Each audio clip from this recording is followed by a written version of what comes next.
रल मिल के बैठ के गुरु ग्रंथ साहब जी के दर्शन कर रही साध संगत जी। वाहिगुरू जी का खालसा वाहिगुरू जी की फतेह। गुरु ग्रंथ साहब जी की चल रही लड़ीवार विचारा विच अज अंक नंबर 1060 तो अगे पाठ करना है। मारू राग विच महला तीजा धन धन गुरु अमरदास जी के उच्चारण किए हुए 16 के पाठ चल रहे हैं, जिस विच 16वें सोले दे कल तक 14वें पदे तक का पाठ होया सी। अज अगों पाठ करना है।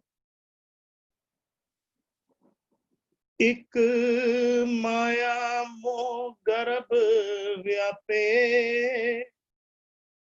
हम मैं हुए रहे हैं आपे। जम काले की खबर न पाई, अंत गया पछताएंदा। एक माया मोह गर्भ व्यापे, हम मैं हुए रहे हैं आपे। जम काले की खबर न पाई, अंत गया पछताएंदा। एक अखर एक आया पर बहुवचन रूपी च आया। एक माया मोह, माया दे मोह विच गर्भ, गर्भ विच, गर्भ तो भावे अहंकार विच व्यापे, व्यापे रहंदे। व्यापन तो की भावे माया दे मोह दे आधार ते अहंकार उन्हां दे अंदर पनपदा रहंदा है ते उसी दे आधार ते कार विहार करदे रहे। जो भी उन्हां दा उठना बैठना सुनना बोलना सब माया दी गुलामी दे, माया दे मोह दी गुलामी विच है। अहंकार उन्हां दी जबान तो निकलदा है, अहंकार उन्हां दे कर्मां विचों नजर आउंदा है, अहंकार उन्हां दी बोलनी विच सुननी विच उठन बैठन विच सारे काम दिखावे दे अहंकार दे विच व्यापे व्यापे होए, उसी मुताबिक कार विहार करदे हैं। एक माया मोह गर्भ व्यापे, हौमे होए रहे हैं आपे। आपे आप ही हौमे विच फसे हुए हैं, पूरी तरह हौमे दे प्रभाव हेठ ਹਨ। हौमे ने चंगी तरह प्रभाव पाया हुआ है। जम काले की खबर न पाई, अंत गया पछताएंदा। जम काले की खबर न पाई, जम काले आत्मक मौत दी उन्होंने फिक्र नहीं, आत्मक मौत दी खबर ही नहीं, पता ही नहीं मैं अंदरों आत्मक मौतें मरी जा रहे हैं, आत्मक मौतें मर रहे हो की खबर ही नहीं। माया जेड़ी है प्रभाव पाके अंदरों ही अंदरों अमृत लुटी जा रही है। इस दे ही अंदर पंच चोर वसे, अमृत लुटे मनमुख ना बूझे, मनमुख ਨੂੰ समझ ही नहीं आ रही, अपने ओ उसी विच ही अपने कम्मां विच ही मगन होया। जम काले की खबर न पाई, अंत गया पछताएंदा। देखो अंत कराया,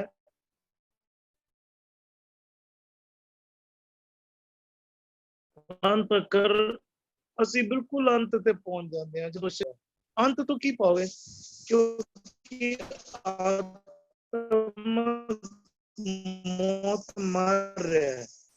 पहला अखर की है, पहली पंक्ति असी फिर तो पढ़िए, एक माया मोह गर्भ, नतीजा की निकल रहा है, माया दे मोह विकारा दी गुलामी विच कार विहार कर रहे हैं।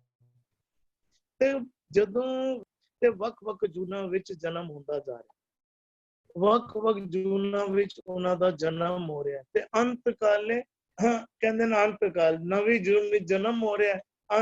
अंत गया पछताएगा, कहंदे फिर अखीर विच पछताना पैंदा है। पाओ नवी जून विच जन्म हो रहा उदा देही इको है, मनुखा देही, ऐसी देही दे अंदर ना जाने असी किन्नियां जूना एक दिन विच असी भुगत जांदे। कदी माया दे मोह दे विच, कदी असी धन दौलत दे लालच विच, कदी असी अहंकार दी अधीनगी विच, कदी असी काम दी अधीनगी विच वक-वक जूना भुगतदे रहंदे आ ते अंत गया पछताएंदा। असी जेड़े आ दुख जेड़े आ माया दे दुख, माया दे प्रभाव हेठ दुख सहारते रहंदे आ, दा ओ असी बर्दाश्त करते रहंदे आ। जी हरजिंदर जी इस तो जो पहला भी चली जा रहा सी ना प्रसंग, जो कल वाला भी सी भी ये शरीर किदा है, कहंदे पौन पानी है बसंतर, माया मोह वरतै सबे अंतर। ये रब ने मानो एक खेड़ बनाया होया है, उन्हें भी पंज तत्तां दा मिल के शरीर बनाया होया है, ਉਹਦੇ ਵਿੱਚ ਉਹਨੇ ਉਹ ਕਹਿੰਦਾ ਵਿੱਚ ਹਉਮੈ ਦੁਸ਼ਟੀ ਪਾਈ, ਉਹਨੇ ਉਹਦੇ ਵਿੱਚ ਹਉਮੈ ਰੱਖੀ ਹੋਈ ਹੈ, ਮਾਇਆ ਉਹਦੇ ਵਿੱਚ ਉਹਨੇ ਬਿਠਾਈ ਹੋਈ ਹੈ। ਤੇ ਅੱਜ ਜਿਹੜਾ ਫਿਰ ਉਹਦਾ ਗੱਲ ਨੂੰ ਅੱਗੇ ਹੋਰ ਲੈ ਕੇ ਜਾਂਦੇ ਪਏ ਨੇ, ਕਹਿੰਦੇ ਨੇ ਇੱਕ ਉਹ ਬੰਦੇ ਨੇ ਜਦੋਂ ਇੱਕ ਦੇ ਕੱਕੇ ਨੂੰ ਸਿਹਾਰੀ ਨਹੀਂ ਹੋਏਗੀ ਨਾ, ਇੱਥੇ ਇੱਕ ਦੇ ਕੱਕੇ ਨੂੰ ਵੀ ਸਿਹਾਰੀ ਹੈ ਪਾਓ, ਇੱਕ ਕਿਸਮ ਦੇ ਲੋਕ ਬੋਲੇ ਤਾਂ ਵਨ ਸੈਕਟ ਆਫ ਪੀਪਲ। ਅਸੀਂ ਕਹਿੰਦੇ ਨੇ ਕਿ ਇਹ ਬੰਦੇ ਨੇ ਜੋ ਚਾਹ ਪੀਂਦੇ ਨੇ ਜਾਂ ਇਹ ਬੰਦੇ ਨੇ ਜੋ ਚਾਹ ਨਹੀਂ ਪੀਂਦੇ। ਹੁਣ ਇਹ ਇੱਕ ਕਿਸਮ ਦੇ ਬੰਦੇ ਨੇ ਜੋ ਚਾਹ ਪੀਂਦੇ ਨੇ, ਇੱਕ ਕਿਸਮ ਦੇ ਬੰਦੇ ਵਿੱਚ it does not mean one person, means one type of people. ਵੀ ਜਦੋਂ ਬਹੁ ਗਿਣਤੀ ਵਿੱਚ ਇੱਕ ਦੀ ਗੱਲ ਆਏਗੀ, ਵਨ ਟਾਈਪ ਦੀ ਗੱਲ ਆਏਗੀ, ਉੱਥੇ ਜਿਹੜਾ ਹੈ ਨਾ ਉਹ ਕੱਕੇ ਨੂੰ ਸਿਹਾਰੀ, ਅਦਰਵਾਈਜ਼ ਕੱਕੇ ਦੀ ਸਿਹਾਰੀ ਨਹੀਂ ਹੁੰਦੀ। This is what I was reading from Darpan. ਇੱਕ ਮਾਇਆ ਮੋਹ ਗਰਭ ਵਿਆਪੇ, ਇੱਕ ਉਹ ਜੀਵ ਨੇ ਜਿਨ੍ਹਾਂ ਨੂੰ ਕਹਿ ਲਓ ਗੁਰੂ ਨਹੀਂ ਮਿਲਿਆ ਜਾਂ ਉਹਨਾਂ ਨੇ ਗੁਰੂ ਕੋਲੋਂ ਜੀਵਨ ਜਾਚ ਨਹੀਂ ਸਿੱਖੀ, ਨਹੀਂ ਅਪਣਾਈ। ਕਹਿੰਦੇ ਉਹਨਾਂ ਬੰਦਿਆਂ ਦਾ ਜੀਵਨ ਕੈਸਾ ਹੈ, ਤੇ ਮਾਲਕ ਦੀ ਖੇਡ ਚੱਲੀ ਜਾਂਦੀ ਸੀ। ਉਹਨੇ ਉਹ ਕਬੀਰਾ ਧੂਰ ਸਕੇਲ ਕੇ ਪੁਰੀਆ ਬਾਂਦੀ ਦੇ ਦਿਵਸ ਚਾਰ ਕੋ ਪੇਖਣਾ ਅੰਤ ਖੇ ਕੀ ਖੇ। ਉਹਨੇ ਤਾਂ ਮਾਲਕ ਨੇ ਖੇਡ ਬਣਾ ਦਿੱਤੀ ਹੋਈ ਹੈ। ਉਹਦੇ ਅੰਦਰ ਕੁਝ ਬੰਦੇ ਐਸੇ ਨੇ, ਇੱਕ ਕਿਸਮ ਦੇ ਬੰਦੇ ਐਸੇ ਨੇ ਜੋ ਸਾਰੀ ਜ਼ਿੰਦਗੀ ਮਾਇਆ ਮੋਹ ਗਰਭ ਦੇ ਪ੍ਰਭਾਵ ਹੇਠਾਂ ਹੀ ਆਪਣਾ ਜੀਵਨ ਜਿਹੜਾ ਹੈ ਨਾ ਉਹ ਬਤੀਤ ਕਰੀ ਜਾਂਦੇ। ਉਹਨਾਂ ਦਾ ਸਾਰਾ ਜੀਵਨ ਹੀ ਐਸਾ ਹੈ। ਕਹਿੰਦਾ ਹਉਮੈ ਹੋਏ ਰਹੇ ਹੈ ਆਪੇ। ਉਹ ਮਾਨੋ ਹਉਮੈ ਦਾ ਸਰੂਪ ਹੀ ਨੇ। ਤੁਸੀਂ ਦੇਖਣਾ ਚਾਹੋ ਵੀ ਹਉਮੈ ਕੀ ਹੁੰਦੀ, ਕਹਿੰਦੇ ਐਸੇ ਬੰਦਿਆਂ ਦਾ ਜੀਵਨ ਦੇਖ ਲਓ। ਉਹ ਮਾਨੋ ਹਉਮੈ, ਉਹ ਜਦੋਂ ਦੇਖੋ ਇਹਦਾ ਕਈ ਵਾਰ ਨਾ ਜਦੋਂ ਕਬੀਰ ਸਾਹਿਬ ਗੱਲ ਕਰਦੇ ਪਏ ਨੇ, ਅਸੀਂ ਕਹਿੰਦੇ ਵੀ ਉਹਨਾਂ ਵਿੱਚ ਨਾਮ ਹੈ। ਉਹ ਕੀ ਕਹਿੰਦੇ ਨੇ, ਕਹਿੰਦੇ ਨੇ ਕਬੀਰਾ ਤੂੰ, ਕਬੀਰ ਤੂੰ, ਤੇਰੋ ਨਾਮ ਕਬੀਰ।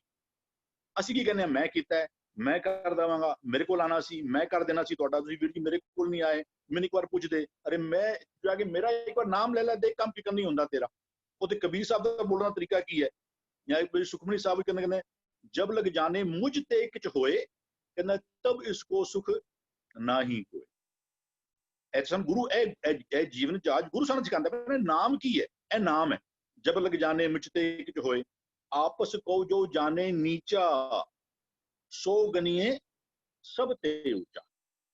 ਕਬੀਰ ਸਭ ਤੇ ਹਮ ਬੁਰੇ, ਹਮ ਤਜ ਭਲੋ ਸਭ ਕੋਏ, ਜਿਨ ਐਸਾ ਕਰ ਜਾਣਿਆ ਮੀਤ ਹਮਾਰਾ। ਸਾਡੀ ਜੀਵਨ ਜਾਚ ਕੈਸੀ ਹੈ, ਕਹਿੰਦੇ ਸਭ ਤੋਂ ਮੈਂ ਚੰਗਾ, ਮੇਰੇ ਤੋਂ ਸਾਰੇ ਬੁਰੇ। ਤੇ ਗੁਰੂ ਕਹਿੰਦੇ ਵੀ ਉਹ ਮਨੋ ਹਉਮੈ ਦਾ ਸਰੂਪ ਜਿਹੜਾ ਜਿਨ੍ਹਾਂ ਦੇ ਵਿੱਚ ਨਾਮ ਵਸ ਗਿਆ, ਉਹ ਨਾਮ ਦਾ ਸਰੂਪ ਬਣ ਕੇ ਵੀ ਤੂੰ ਕਰਤਾ ਤੂੰ ਹੁਆ ਹੋ ਗਏ, ਜਿਸ ਤੇ ਉਪਜਿਆ ਨਾਨਕਾ ਸੋਈ ਫਿਰ ਹੁਆ ਹੋ ਗਏ। ਲੇਕਿਨ ਜਿਹੜੇ ਮਾਇਆ ਦੇ ਨਾਲ ਚਿਟਕੇ ਰਹੇ, ਜਿਹੜੇ ਮਾਇਆ ਦੇ ਨਾਲ, ਮਾਇਆ ਜਿਨ੍ਹਾਂ ਦੇ ਜੀਵਨ ਵਿੱਚ ਵਿਆਪਦੀ ਰਹੀ, ਉਹ ਮਨੋ ਹਉਮੈ ਦਾ ਹੀ ਸਰੂਪ ਹੋ ਕੇ ਰਹਿ ਗਏ। ਹਉਮੈ ਹੋਏ ਰਹੇ ਹੈ ਆਪੇ, ਜਮ ਕਾਲੇ ਕੀ ਖਬਰ ਨਾ ਪਾਈ। ਇਹ ਹਉਮੈ ਵਿੱਚ ਫਸਣ ਦੇ ਕਾਰਨ, ਵਿਕਾਰਾਂ ਵਿੱਚ ਫਸਣ ਦੇ ਕਾਰਨ, ਭਰਮਾਂ ਵਿੱਚ, ਡਰ ਵਿੱਚ ਫਸਣ ਦੇ ਕਾਰਨ ਤੁਹਾਡੀ ਪਲ ਪਲ ਆਤਮਕ ਮੌਤ ਹੁੰਦੀ ਪਈ ਹੈ। ਇਸ ਗੱਲ ਨੂੰ ਬੰਦਾ ਸਮਝ ਨਹੀਂ ਰਿਹਾ। ਪਾਸ ਕਰਨਾ ਸੀ ਐਗਜ਼ਾਮ ਵੀ 10th 11th 12th, ਹਾਂ 11th ਵਿੱਚ ਸੀ, ਤੁਹਾਨੂੰ ਇੰਟੀਗ੍ਰੇਸ਼ਨ ਔਰ ਡਿਵੀਜ਼ਨ ਸਿੱਖਣਾ ਸੀ। ਜਦੋਂ ਉਹ ਸਿੱਖ ਜਾਂਦੇ ਤੁਹਾਡਾ 11th ਦਾ ਪਰਪਸ ਖਤਮ ਹੋ ਜਾਂਦਾ ਸੀ, ਤੁਹਾਨੂੰ ਫਿਰ 11th ਵਿੱਚ ਨਹੀਂ ਸੀ ਵਾਪਸ ਤੋਂ ਆਉਣਾ ਪੈਣਾ। ਨਹੀਂ ਸਿੱਖੋਗੇ ਫਿਰ ਤੁਹਾਡੀ ਉਹ ਤੁਹਾਨੂੰ ਫਿਰ ਤੋਂ 11th ਰਿਪੀਟ ਕਰਨੀ ਪਏਗੀ। ਇੱਕ ਹੋਰ ਸ਼ਬਦ ਆਉਂਦਾ, ਕਹਿੰਦੇ ਨੇ ਮਰਤਾ ਮਰਤਾ ਜਗ ਮੁਆ, ਮਰ ਬੇ ਨਾ ਜਾਣਿਆ ਕੋਈ। ਅਸੀਂ ਆਤਮਕ ਮੌਤ ਮਰਦੇ ਮਰਦੇ ਮਰਦੇ ਇਤਨਾ ਕਹਿ ਲਓ ਸਾਡੇ ਜੀਵਨ ਦਾ ਹਿੱਸਾ ਹੋ ਚੁੱਕੀ ਹੈ, ਸਾਨੂੰ ਹੁਣ ਅਹਿਸਾਸ ਵੀ ਨਹੀਂ ਹੁੰਦਾ ਕਿ ਆਤਮਕ ਮੌਤ ਮਰਨੇ ਪਏ। ਜਦੋਂ ਦੇਖੋ ਕੋਈ ਰੋਡ ਤੇ ਕਿਸੇ ਨੂੰ ਕੋਈ ਕਿਸੇ ਨਾਲ ਧੱਕਾ ਕਰਦਾ ਹੋਵੇ, ਸਾਡੇ ਆਸ-ਪਾਸ ਹੀ ਕਈ ਵਾਰ ਕੋਈ ਐਸਾ ਧੱਕੇ ਦਾ ਕੰਮ ਹੋ ਜਾਂਦਾ ਸੀ ਕਿ ਸਾਨੂੰ ਕੀ, ਅਸੀਂ ਵੀ ਪਤਲੀ ਗਲੀ ਪਕੜੋ ਚਲੋ ਇੱਥੋਂ। ਅਸੀਂ ਆਤਮਕ ਤੌਰ ਤੇ ਮਰਤਾ ਮਰਤਾ ਜਗ ਮੁਆ, ਅਸੀਂ ਆਤਮਕ, ਸਾਡੀ ਆਤਮਾ ਨੂੰ ਇਤਨਾ ਕਮਜ਼ੋਰ ਬਣਾ ਦਿੱਤਾ ਹੈ। ਕੌਣ ਬੋਲੇਗਾ, ਨਹੀਂ ਉੱਤੇ ਇਹ ਚੱਲਦਾ ਹੈ। ਜਿਹਨਾਂ ਨੇ ਬੋਲ ਸੁਤਰ ਮੀਡੀਆ, ਗੁਰੂ ਕਹਿੰਦਾ ਬੋਲ, ਇਹ ਚਾਕਰੀਆਂ ਕਿਉਂ ਕਰਨਾ, ਇਹ ਚੰਗਾ ਚੰਗਾ ਬਣਨ ਦਾ ਕੰਮ ਕਿਉਂ ਕਰਨਾ, ਵੀ ਇਹ ਵੀ ਮਾੜਾ ਨਾ ਲੱਗ ਜਾਏ, ਨਹੀਂ ਕਹਿੰਦਾ ਬੋਲ। ਲੇਕਿਨ ਸਾਡੀ ਹਾਲਤ ਕੀ ਹੋ ਚੁੱਕੀ ਹੈ, ਕਹਿੰਦਾ ਅਸੀਂ ਮਰਤਾ ਮਰਤਾ ਜਗ ਮੁਆ, ਅਸੀਂ ਆਤਮਕ ਤੌਰ ਤੇ ਇਤਨੇ ਮਰ ਚੁੱਕੇ ਹਾਂ। ਕਹਿੰਦਾ ਮਰ ਭੇ ਨਾ ਜਾਣੇ ਕੋਈ, ਮੈਂ ਮਰ ਚੁੱਕਾ ਵਾਂ ਆਤਮਕ ਤੌਰ ਤੇ, ਮੈਨੂੰ ਅਹਿਸਾਸ ਵੀ ਨਹੀਂ ਹੋ ਰਿਹਾ, ਮੈਨੂੰ ਨਹੀਂ ਆਉਂਦੀ ਇੰਟੀਗ੍ਰੇਸ਼ਨ, ਮੈਨੂੰ ਨਹੀਂ ਆਉਂਦੀ ਡੈਰੀਵੇਸ਼ਨ। ਮੈਂ ਜਦੋਂ ਅੰਤ ਕਾਲ ਆਏਗਾ ਮੈਂ ਕੀ ਕਰਾਂਗਾ, ਅੰਤ ਗਿਆ ਪਛਤਾਏਂਦਾ। ਐਗਜ਼ਾਮ ਦੇ ਟਾਈਮ ਤੇ ਤੈਨੂੰ ਪਛਤਾਣਾ ਪਏਗਾ, ਤੇਰੇ ਹੱਥ ਵਿੱਚ ਕੇਵਲ ਪਛਤਾਤਾਪ ਰਹਿ ਜਾਏਗਾ। ਦੋਨੋਂ ਦੇ ਆਪਣੇ ਆਪਣੇ ਪਰਪਸ ਨੇ। ਸਕੂਲ ਦੀ ਪੜ੍ਹਾਈ ਦਾ ਆਪਣਾ ਪਰਪਸ ਹੈ, ਉਹਦੇ ਅੰਦਰ ਤੁਹਾਨੂੰ ਇੰਟੀਗ੍ਰੇਸ਼ਨ ਡੈਰੀਵੇਸ਼ਨ ਜੋ ਵੀ ਉਹ ਸਿੱਖਣੇ ਨੇ। ਇਹਦੇ ਵਿੱਚ ਕੀ ਸਿੱਖਣਾ, ਇਹਦੇ ਵਿੱਚ ਸਿੱਖਣਾ ਪਰਤਰਿਆ ਰੂਪ ਨਾ ਪੇਖੇ ਨੇਤਰ। ਇਹਦੇ ਵਿੱਚ ਸਵਾਲ ਵੀ ਜੈਸੇ ਆਣਗੇ ਨਾ, ਉੱਥੇ ਸਵਾਲ ਆਣਗੇ ਦੂਜੇ, ਉਹਦੇ ਜੋ ਸਿਖਾਇਆ ਉੱਥੇ ਉਹੀ ਆਏਗਾ, ਜੋ ਉਹ ਵੀ ਪੁੱਛਿਆ ਜਾਏਗਾ। ਜੋ ਅੱਛਾ ਕਈ ਵਾਰ ਤੁਸੀਂ ਦੇਖੋ, ਅਸੀਂ ਕੁਝ ਮੈਂ ਸੌਫਟਵੇਅਰ ਦਾ ਕਰਦਾ, ਬੜੀ ਪੁਰਾਣੀ ਗੱਲ ਹੈ, ਉਧਰ ਸਵਾਲ ਵੀ ਆਪ ਲੈ ਕੇ ਆਉਂਦੇ ਨੇ। जो मैथ्स भी करी ना टीचर वक् तरह कोई तेरे दिमाग में कई बार सवाल भी नहीं आएंगे तेनों अच्छा वो बना देना अच्छा कंपनी की जी है ना वो पे लिस्ट बनाओ फिर एक बंदा इतने दिन नहीं आया तो की होएगा सारा कुछ तुहानू सिखाते हैं ते गुरु जी सिखवाई सानू दिंदा पे ना उन्हें बई फरीदा बुरे दा भला कर परका बुरा ना राखो चीत परतरिया रूप ना पेखे नेत फिर सवाल भी ऐसे ही खड़े करेगा ना गुरु कहते लेकिन जिन्हों ने कहते ऐसी मरनी जो मरे बहुर ना मरना हो जिसने एक बार मन नू मारना आ गया ना जिन्हों मन और आत्मा देखो है दोनों एको चीजा ने अंदर असी यू कैन नॉट से असी कई बार गल करने में अच्छा एक कहना आंदा फिर एक क्यों नहीं नहीं क्योंकि रब बहुत तो रब शख्सियत ही ऐसी है हुण रब ही साडे अंदर बैठा होया है लेकिन वो ही माया और माया बनाई होती है प्रभाव मन लैके बैठा होया है वो कहना साडी हालत ऐसी कहना मरता मरता जग मुआ और असी अपने आप नूं मरिया होया समझण नूं भी तैयार नहीं हाँ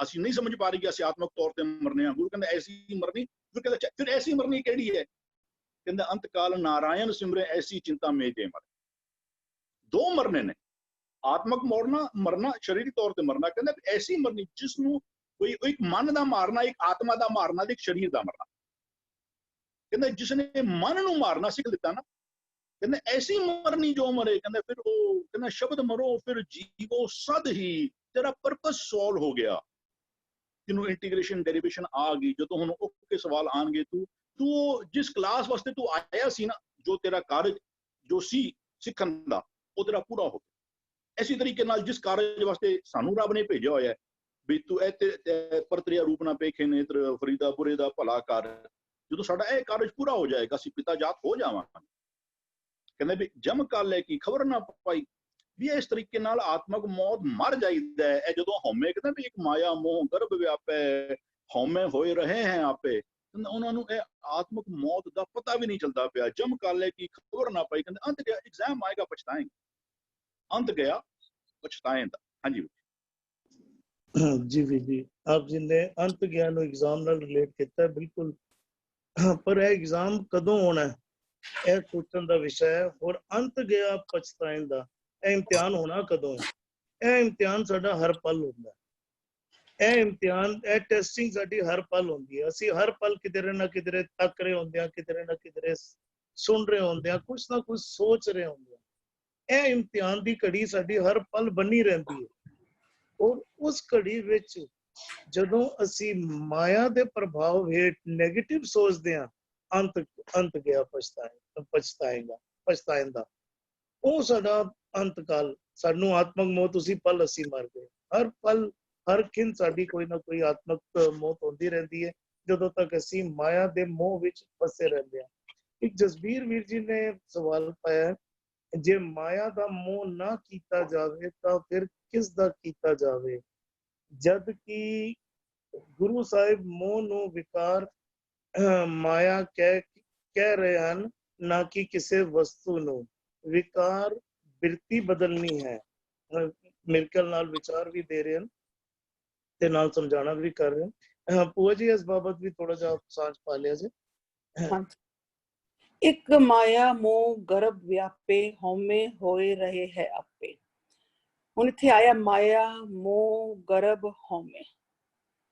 हौमे जीरग रोग है जदों उन्हां दे मन जिहड़ा है जो पूरी तरह हौमे दी पकड़ विच आ गया ये हैगा राजा और उसका पूरा खानदान कौन है ऑल द वाइसेस जितने भी अवगुण है मोह गर्भ ये सारे काम क्रोध लोभ मोह ये सब माया है यही माया जो है इस हौमे दे विचों ही निकलती है क्योंकि मन के ऊपर पूरा प्रभाव पै गया हौमे दा राजा आ गया उस दे अंदर ये सारी साडे मन जिहड़ा वो पकड़ विच आ जांदा है उन्हां सारे वाइसेस दे नाल उहदी पूरी बरात जिहड़ी है वो आके सानू फसा देंदी है फस गया सी उहदे विच जदों असीं फस जांदे हां ते यही जो वाइसेस हन यही जिहड़े अवगुण है यही जिहड़ा हौमे यही जिहड़ा माया है यही जम बन के आंदे हैं यही जम है जो एक मौत बन के आंदा है किस वास्ते कि सानू खबर ही नहीं हैगी सानू यही नहीं पता लग रहा कि साडे अंदर इतनी वड्डी एक जमकाल इकट्ठी होई हुई है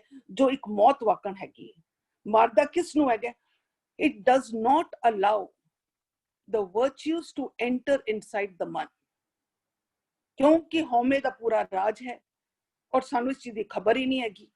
ਉਹ ਅਲਾਉ ਹੀ ਨਹੀਂ ਕਰਦਾ ਕਿਉਂਕਿ ਉਹਦਾ ਰਾਜ ਪਾਠ ਹੈਗਾ। ਇਸ ਦੇ ਵਿੱਚ ਕੀ ਹੁੰਦਾ ਕਿ ਅਸੀਂ ਕਹਿੰਦੇ ਹਾਂ ਕਿ ਆਤਮਕ ਮੌਤ, ਪਰ ਕਦੀ ਆਤਮਾ ਕਦੀ ਮਰਦੀ ਨਹੀਂ ਹੈ। ਤੇ ਆਤਮਕ ਮੌਤ ਫਿਰ ਹੋਇਆ ਕੀ? ਆਤਮਕ ਮੌਤ ਹੈ ਕਿ ਜਦੋਂ ਮਨ ਦੇ ਅੰਦਰ ਹਉਮੈ ਦਾ ਪੂਰਾ ਪ੍ਰਭਾਵ ਪੈ ਗਿਆ, ਉਸਦੀ ਪੂਰੀ ਮਾਇਆ, ਉਸਦੇ ਸਾਰੇ ਅਵਗੁਣਾਂ ਦਾ ਪੂਰਾ ਰਾਜਪਾਟ ਹੋ ਗਿਆ, ਉਹ ਕਮਜ਼ੋਰ ਕਰ ਦਿੰਦਾ ਹੈ, ਮਨ ਨੂੰ ਕਮਜ਼ੋਰ ਕਰ ਦਿੰਦਾ ਹੈ। ਕਮਜ਼ੋਰ ਕਿਨ ਕਹਿੰਦਾ ਕਿ he does not allow the virtues to enter। ਔਰ ਜਦੋਂ virtues enter ਨਹੀਂ ਕਰਨ ਦਿੰਦਾ ਤਾਂ ਸਮਝੋ ਫਿਰ ਅਸੀਂ ਇਸਨੂੰ ਕਹਿੰਦੇ ਕਿ ਆਤਮਕ ਮੌਤ ਹੈ। ਐਂਡ ਫਿਰ ਕਹਿੰਦੇ ਕਿ ਇਸ ਸਾਨੂੰ ਖਬਰ ਹੀ ਨਹੀਂ ਹੈ। ਅੰਤ ਗਿਆ ਪਛਤਾਏਗਾ। ਅੰਤ ਕੀ ਹੈ? It is not the death, it is the and. ਜਦੋਂ ਅਸੀਂ ਪੂਰੀ ਤਰ੍ਹਾਂ ਦੇ ਪਕੜ ਵਿੱਚ ਆ ਗਏ ਹਾਂ, ਪੂਰੀ ਸਾਡੀ ਆਤਮਿਕ ਮੌਤ ਹੋ ਗਈ, ਉਹੀ ਸਮਾਂ ਸਾਡਾ ਸਮਝੋ ਅੰਤ ਸਮਾਂ ਹੈ। ਇਹ ਜਿੰਦਿਆਂ ਜੀ ਦੀ ਗੱਲ ਹੋ ਰਹੀ ਹੈ। ਔਰ ਫਿਰ ਅਸੀਂ ਪਛਤਾਉਂਦੇ ਹਾਂ ਇਸ ਚੀਜ਼ ਨੂੰ ਕਿਉਂਕਿ ਸਾਨੂੰ ਖਬਰ ਹੀ ਨਹੀਂ ਹੈਗੀ। ਹਉਮੈ ਦਾ ਰਾਜਪਾਟ ਹੋ ਗਿਆ, ਸਾਰੇ ਵਾਈਸਸ ਅੰਦਰ ਆ ਗਏ, ਫਸ ਗਏ। ਸਾਡਾ ਮਨ ਵੀ ਹੰਕਾਰੀ ਹੋ ਗਿਆ, ਸਾਡਾ ਮਨ ਹੀ ਹਉਮੈ ਵਿੱਚ ਆ ਗਿਆ, ਉਹਦਾ ਪੂਰਾ ਪਰਿਵਾਰ ਉਸ ਦੇ ਵਿੱਚ ਹੀ ਫਸ ਗਿਆ। ਹਾਂਜੀ ਹਾਂਜੀ ਭੂਆ ਜੀ, ਬੜੀ ਖੂਬਸੂਰਤੀ ਨਾਲ ਆਪ ਜੀ ਨੇ ਜਿਹੜੀ ਗੱਲ ਸਮਝਾਣੀ ਕੀਤੀ। ਜਿਹੜਾ ਜਸਬੀਰ ਵੀਰ ਜੀ ਨੇ ਵੀ ਸਵਾਲ ਪਾਇਆ ਨਾ, ਤੇ ਉਹਨਾਂ ਨੇ ਫਿਰ ਉਹ ਪਾਇਆ ਮਾਇਆ ਦਾ ਮੋਹ ਕਹਿਣਾ ਸਹੀ ਹੈ ਕਿ ਮਾਇਆ ਦਾ ਮੋਹ ਕਹਿਣਾ ਸਹੀ ਹੈ। ਉਹਨਾਂ ਨੇ ਇਹ ਸਵਾਲ ਪਾਉਣਾ ਕੀਤਾ ਹੈ। ਮਾਇਆ ਆਪਣਾ ਪ੍ਰਭਾਵ ਪਾਉਂਦੀ ਹੈ। ਜਸਬੀਰ ਜੀ ਉਦਾਹਰਨ ਦਾ ਸਹਾਰਾ ਲੈ ਕੇ ਆਪ ਜੀ ਦੀ ਗੱਲ ਦਾ ਜਵਾਬ ਦੇਣ ਦੀ ਕੋਸ਼ਿਸ਼ ਕਰ ਰਿਹਾ। ਸਾਡਾ ਮਨ ਹਰ ਵਕਤ ਕਿਧਰੇ ਨਾ ਕਿਧਰੇ ਕੁਛ ਨਾ ਕੁਛ ਸੋਚਦਾ ਰਹਿੰਦਾ ਹੈ।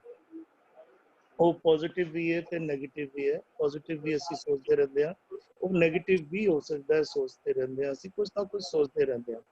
ਇਹਦਾ ਉਦਾਹਰਨ ਜਿਸ ਤਰ੍ਹਾਂ ਅਸੀਂ ਕਈ ਵਾਰੀ ਕੁਕਿੰਗ ਕਰ ਰਹੇ ਹੁੰਦੇ ਆ ਨਾ, ਅਸੀਂ ਜਾਣਦੇ ਹਾਂ ਕੁਕਿੰਗ ਅਗਰ ਮਸਾਲੇ ਵਗੈरह ਭੁੰਨ ਰਹੇ ਹਾਂ ਤੇ ਬਹੁਤ ਹਲਕੀ ਆਂਚ ਤੇ ਕਿਧਰੇ ਮਸਾਲੇ ਸੜ ਨਾ ਜਾਏ, ਹੌਲੇ ਹੌਲੇ ਹੌਲੇ ਸੇਕ ਦੇ ਕੇ ਬੜਾ ਸੋਹਣੀ ਜੀ ਸਵਾਦ ਦੀ ਅਸੀਂ ਸਬਜ਼ੀ ਬਣਾਉਂਦੇ ਹਾਂ, ਖਾਣ ਦੇ ਲਾਇਕ ਭੋਜਨ ਤਿਆਰ ਹੋ ਜਾਏ।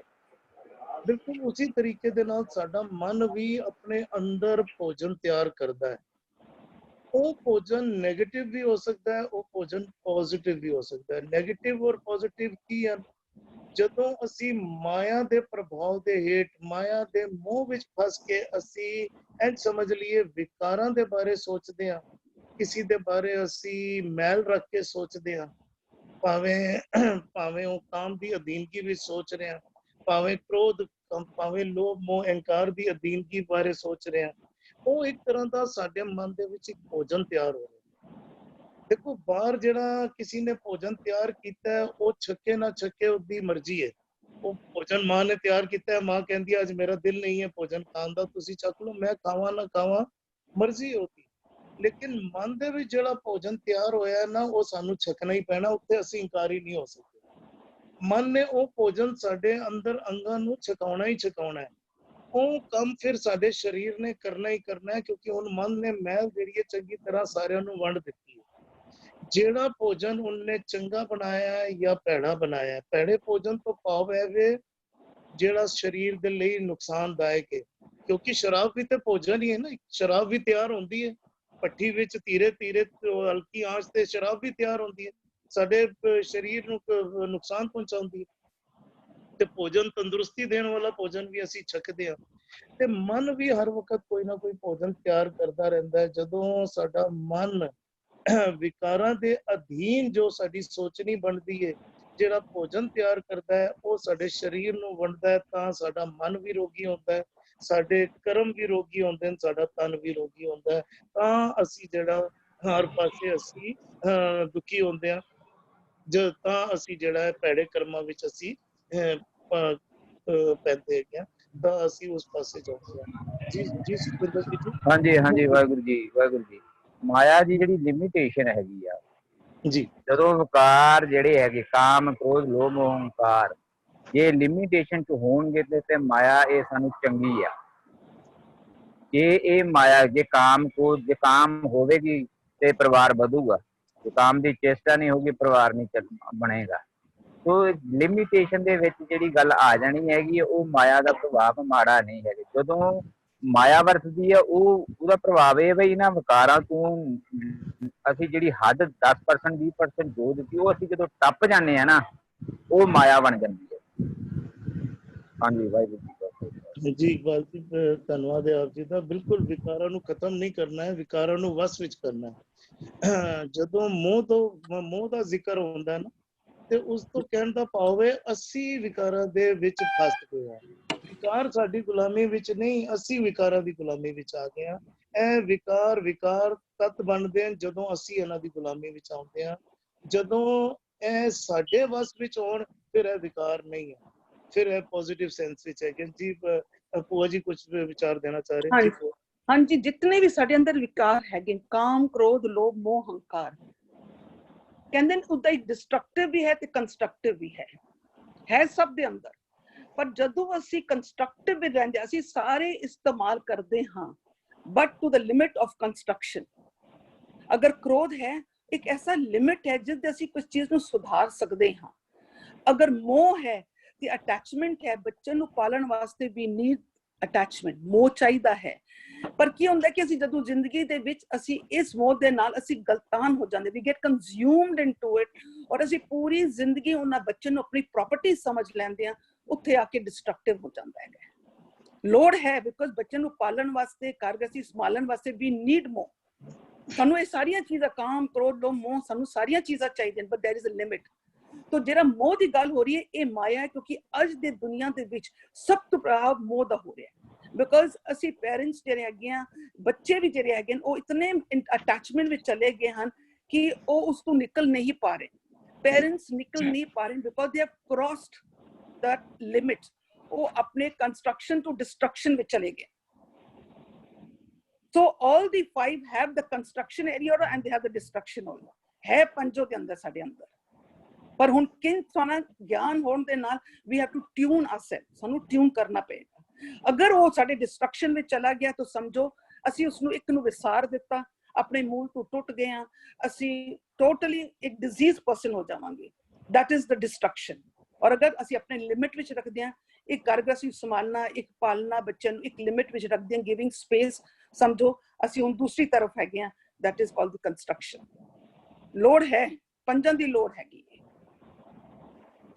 ਜੀ। ਬਹੁਤ ਬਹੁਤ ਵਧੀਆ ਭੂਆ ਜੀ। ਬਿਲਕੁਲ, ਮੈਂ ਇੱਕ ਗੱਲ ਆਪ ਜੀ ਬਾਰੇ ਜ਼ਰੂਰ ਸੰਖੀ ਤੌਰ ਤੇ ਕਹਿਣਾ ਚਾਹਾਂਗਾ।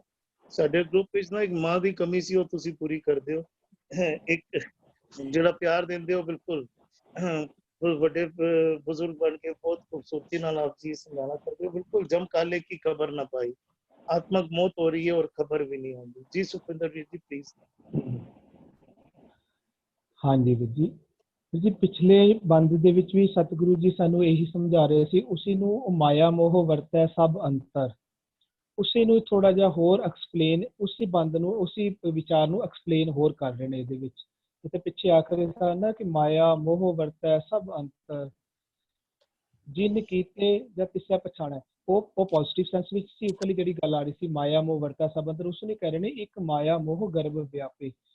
ਗੁਰਬਾਣੀ ਵਿੱਚ ਜਿਹੜਾ ਮਾਇਆ ਦਾ ਕਨਸੈਪਟ ਹੈ ਵੀਰ ਜੀ, ਉਹ ਹੈ ਦੂਜਾ ਭਾਵ ਨੂੰ ਮਾਇਆ ਆਖਿਆ ਜਾਂਦਾ ਹੈ। ਗੁਰਬਾਣੀ ਵਿੱਚ ਪੈਸਾ, ਧਨ ਦੌਲਤ, ਧੀਆਂ ਪੁੱਤਰ, ਇਹਨਾਂ ਨੂੰ ਮਾਇਆ ਨਹੀਂ ਆਖਿਆ ਜਾਂਦਾ, ਨਾ ਵਪਾਰ ਨੂੰ, ਇਹਨਾਂ ਨੂੰ ਮਾਇਆ ਨਹੀਂ ਆਖਿਆ ਜਾਂਦਾ। ਗੁਰਬਾਣੀ ਦੇ ਵਿੱਚ ਜੋ ਮਾਇਆ ਦਾ ਕਨਸੈਪਟ ਹੈ, ਕਹਿੰਦੇ ਨੇ ਇਹ ਮਾਇਆ ਜਿਤ ਹਰ ਵਿਸਰੈ, ਮੋਹ ਉਪਜੈ ਭਾਉ ਦੂਜਾ ਲਾਇਆ। ਜਦੋਂ ਅਸੀਂ, ਦੇਖੋ ਅਸੀਂ ਕੌਣ ਹਾਂ, ਅੱਗੇ ਫਿਰ ਉਹਨੂੰ ਹੋਰ ਗੱਲ ਕਰਾਂਗੇ। ਜਦੋਂ ਸਾਡੇ ਵਿਚਾਰ, ਅਸੀਂ ਅਨਮਤੀ ਵਿਚਾਰਾਂ ਨੂੰ ਗ੍ਰਹਿਣ ਕਰ ਲੈਂਦੇ ਹਾਂ, ਉਹ ਸਾਨੂੰ ਪਸੰਦ ਆ ਲੱਗ ਜਾਂਦੇ। ਸਤਿਗੁਰੂ ਜੀ ਦੇ ਵਿਚਾਰਾਂ ਤੋਂ ਜਦੋਂ ਅਸੀਂ ਮੂੰਹ ਮੋੜ ਲੈਂਦੇ ਹਾਂ ਤੇ ਆਪਣੀ ਮੱਤ ਦੇ ਮੁਤਾਬਕ ਜੀਂਦੇ, ਆਪਣੀ ਮੱਤ ਨਾਲ ਹੀ ਸਾਨੂੰ ਮੋਹ ਪੈ ਜਾਂਦਾ ਹੈ। ਮਾਇਆ, ਇਸ ਨੂੰ ਕਹਿੰਦੇ ਨੇ ਮਾਇਆ ਮੋਹ। ਦੂਜੇ ਭਾਵ ਦੇ ਨਾਲ ਮੋਹ ਪੈ ਜਾਣਾ, ਉਹ ਛੱਡਣਾ ਬਹੁਤ ਮੁਸ਼ਕਲ ਹੋ ਜਾਣਾ। ਅਨਮਤੀ ਵੀ ਕਹਿ ਸਕਦੇ। ਸਤਿਗੁਰੂ ਜੀ ਦੀ, ਜਿਵੇਂ ਸਤਿਗੁਰੂ ਆਖਦੇ ਸਤਿਗੁਰੂ ਬਿਨਾਂ ਹੋਰ ਕੱਚੀ ਹੈ ਬਾਣੀ, ਆਪਾਂ ਇਹ ਵੀ ਕਹਿ ਸਕਦੇ ਹਾਂ ਕਿ ਕੱਚੀ ਫਿਲਾਸਫੀ ਦੇ ਨਾਲ ਜੁੜਨਾ, ਉਸਨੂੰ ਮਾਇਆ ਕਹਿੰਦੇ ਨੇ। ਕੱਚੀ ਫਿਲਾਸਫੀ ਨੂੰ, ਜਿਸਨੂੰ ਸਤਿਗੁਰੂ ਬਿਨਾਂ ਹੋਰ ਕੱਚੀ ਹੈ ਬਾਣੀ, ਉਹਨੂੰ ਦੂਜਾ ਭਾਵ ਵੀ ਆਖਦੇ ਨੇ। ਇਹਨੂੰ ਕਹਿੰਦੇ ਨੇ ਖਸਮ ਛੋੜ ਦੂਜਾ ਲੱਗੇ, ਡੁੱਬੇ ਸੇਵਣ ਜਾ ਰਿਹਾ। ਜਦੋਂ ਅਸੀਂ ਦੂਜੀ ਮੱਤ ਨਾਲ, ਉਸੇ ਦੂਜੀ ਮੱਤ ਨੂੰ ਹੀ ਜੰਮ ਰੂਪੀ ਮੱਤ ਕਹਿੰਦੇ ਨੇ, ਉਸੇ ਨੂੰ ਹੀ ਜੰਮ ਕਹਿੰਦੇ ਨੇ।